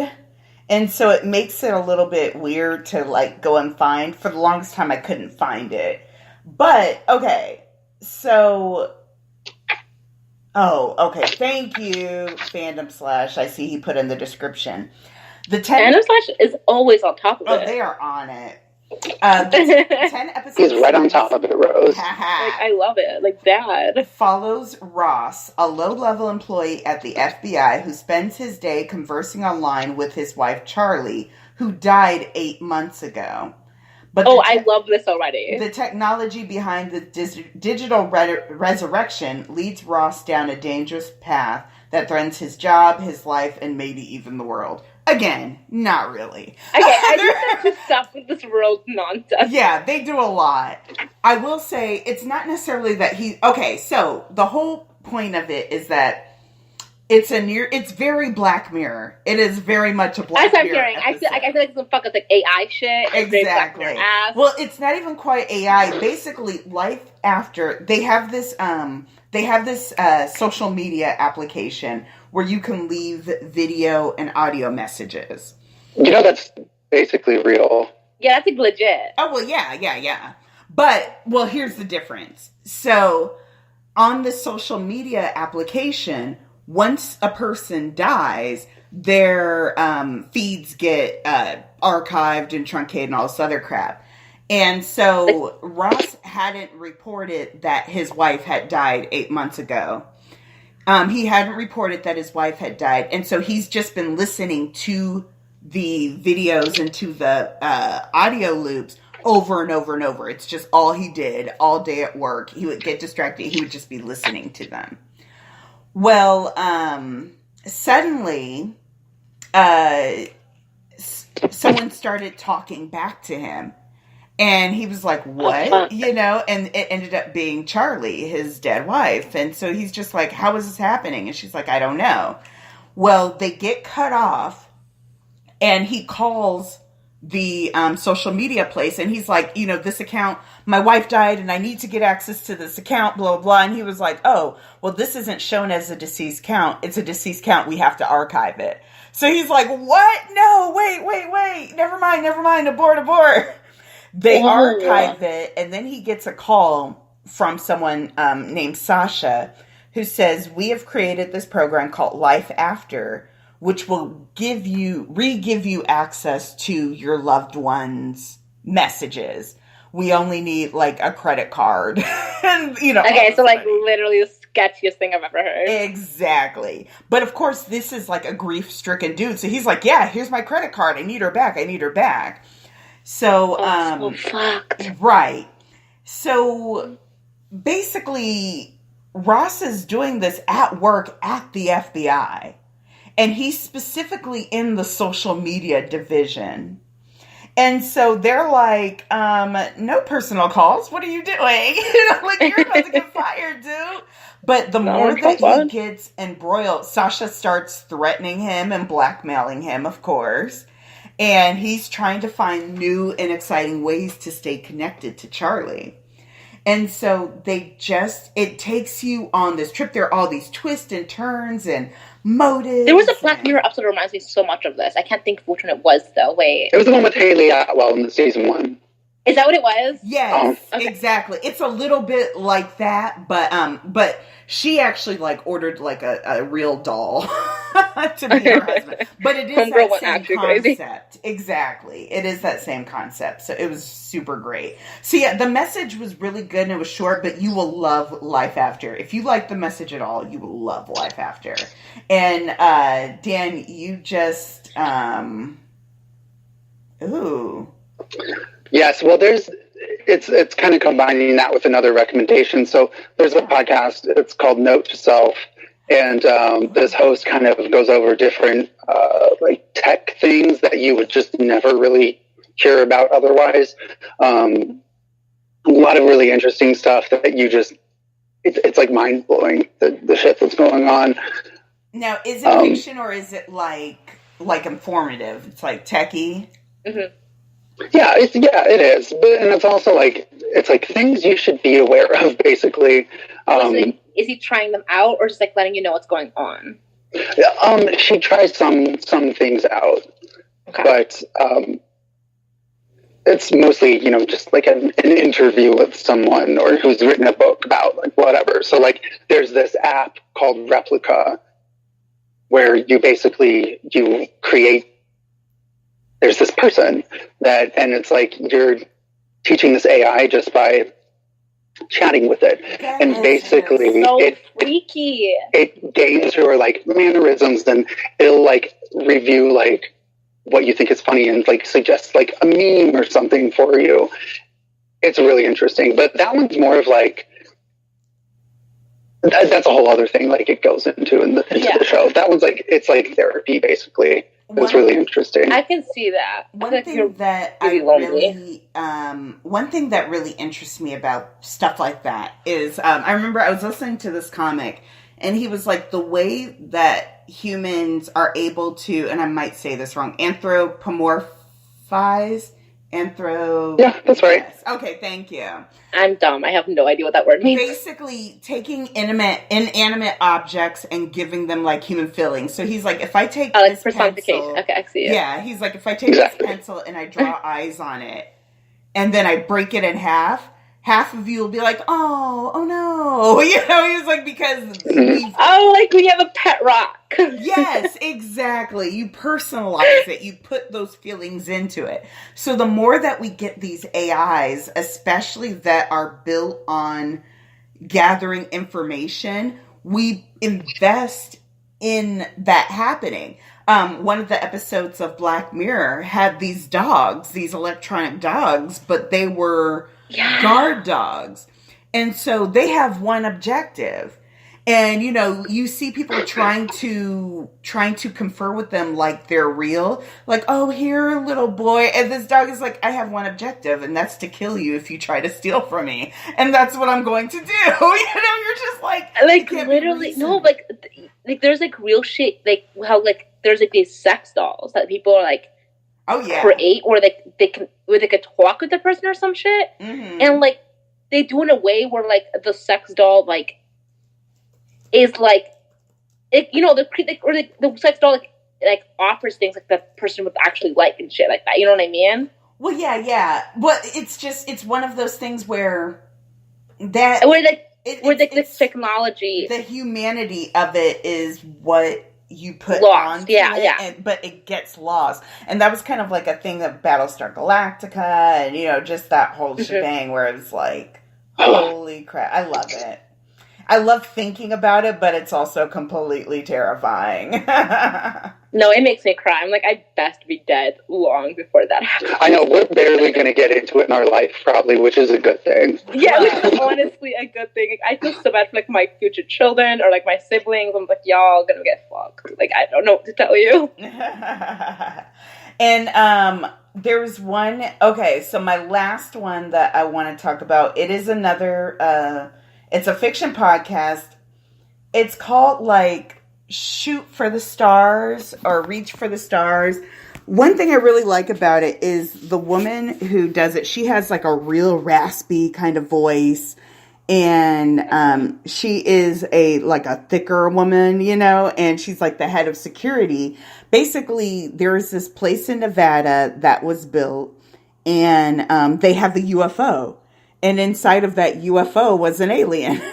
And so it's been here for 11 years and nobody knew about it. But her whole thing is that she is head of security.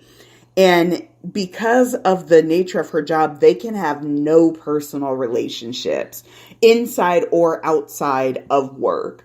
You have to, your wife is your job. Your husband is your job, you know, and that's just how it is because the nature of what they do is so secretive because, of course, you're dealing with aliens. Well, naturally, a new guy comes on and they hit it off. They hit it off like crazy. And they just 100% are like, we want to be together. So how are we going to be together? And, you know, all this stuff happening with this alien. And so basically it becomes a caper where she's like, okay, I'm basically going to sell my knowledge about this alien to the press so that we can get money and run away and disappear. But all the hoops that they go through to get that done, it's so much fun.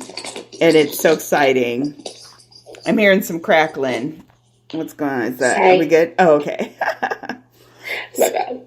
So yeah, it's really exciting. I'm trying to look it up real quick while I'm rambling. And we'll have everyone do one more. And then Dan, give us one. Oh, wait, Dean? I'm sorry. Oh, that's okay. I'm sorry, is that me? Yeah, it's just a little loud. I'm so sorry. Okay. Okay, that should be over. It's not Shape of the Water. No, start it again, Aria. It gets better. At first, it's pretty disconcerting. I will say that. When I started listening to it, I was like, I don't know about this. But then I kept on and I was like, okay, Steal the Stars. There we go. It's called Steal the Stars. And it's another one that you're talking about. It's another one. It's a girl. She had to have been in The Sopranos or something like that. Let me see if I can find the cast list. Hold on. My nephew's on his way. Ooh, Steal the Stars. Oh, it's by Tor Labs. There we go. It's the story of Dakota Prentice and Matt Salem, two government employees guarding the biggest secret in the world, a crash UFO.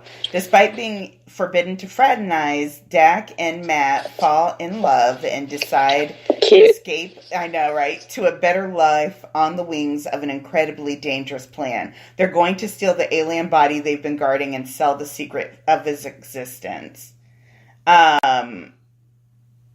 It sounds like it has a real happy ending. Yeah, no, it sounds great. It's like rainbows and butterflies. I will tell you, when you get to their plan, you're like, this is ridiculous, and there's absolutely no way. But then as they start going, you're like, it might work.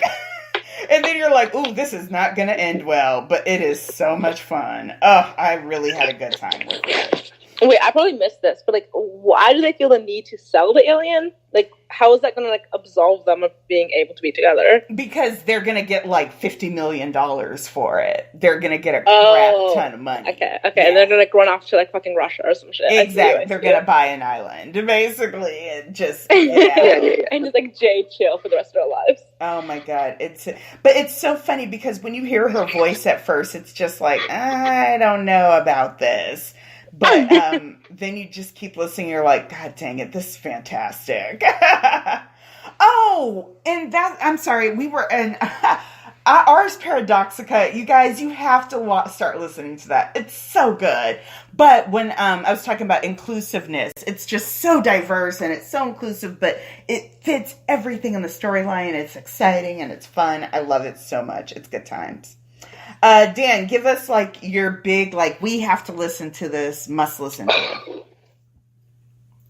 Okay. I'm trying to see what I haven't gone over. I have so many that we're going to have to like do a mini one. Okay. Here's a must listen to. And it's in kind of the category of like reality TV. Oh, is it? Yeah. It's called Watch What Crappens. What? And it's these guys. It's these two guys. It used to be three. Now it's two. Who recap Bravo shows, basically. Yes. Oh my god, They're so fucking funny. And it used to be weekly. Now it's daily, like Monday through Friday. Really? And holy shit. It is so amazing. Okay. So that's my must-have. I see you. Watch what crappens. That is hilarious. Okay. And D, what's your must listen to? I think we went over a lot of the ones where I was crazy about, to be honest. Mm-hmm. I don't really think there's like one, like, I mean, like, if I had to say what must listen, I just had to say Homecoming because I loved that one. But like, I don't think there's like any more that I'm like, dying over right now. Homecoming was so good. I was really impressed. I didn't expect to like it, but I loved it. I'm gonna start Within the Wires. I wonder. So I was also thinking about The Far Meridian, but that's one. I'm just like, I don't know. I think I might wait for a couple more episodes. Oh, and the Seth Morris Radio Project is fantastic. I love Seth Morris. He is absolutely hilarious. It's just a 3-episode little thing that they did, but it's really great. Also, there was Fruit by Issa Rae is the story. I've been wondering about that. I just haven't gotten into it yet, but I think I'm going to sit down one day and just listen to the whole thing. But it's about to be. Sorry. Oh, go ahead. Do you have to be on like Stitcher Premium for that? I think Fruit is a Stitcher Premium. I'll see if I can find a link that's not Stitcher Premium though. And then, but yeah, that one's a really great one. From what I've listened to, I just need to sit down and listen to them all now. And then there's also one called Bronzeville, and it has Lawrence Fishburne, Lorenz Tate, and it's set in the 40s. It's a little too much of white people saying the N-word in a sign of the. I think I might have to step out. Well, it's a sign of the times, kind of because I think it's set in the 40s or the 20s or something like that, and so you're okay. But historically, it's a fun one, so it's good times. All right, you guys. I also don't like that. Yeah, exactly. So we are going to be shutting down. Thank you so much for coming on with me. I got some awesome recs, and I hope you guys did too. We're going to put up a list of the podcasts that we talked about with links and everything. So keep an eye out for that. And keep an eye on the page for more heckling shenanigans. Because I know they're coming. I'm super excited. The reckoning is here. This is it. It is happening. This is what we're all been waiting for, people. Golden Globes night. I wonder if maybe he's going to the ceremony and then he's going to meet her at the after party. We'll see. I hope that hoe stays in the attic. Please don't have her in the attic eating her tiny lasagna leftovers. Don't do it. And her, week-old lasagna just sit there and stew. Let her get prettied Dylan, up and I'm go sorry, to when the I saw that Dylan did, I'm the shade. This is real. I love it so much. Oh my God. Say goodnight, Dee. Okay.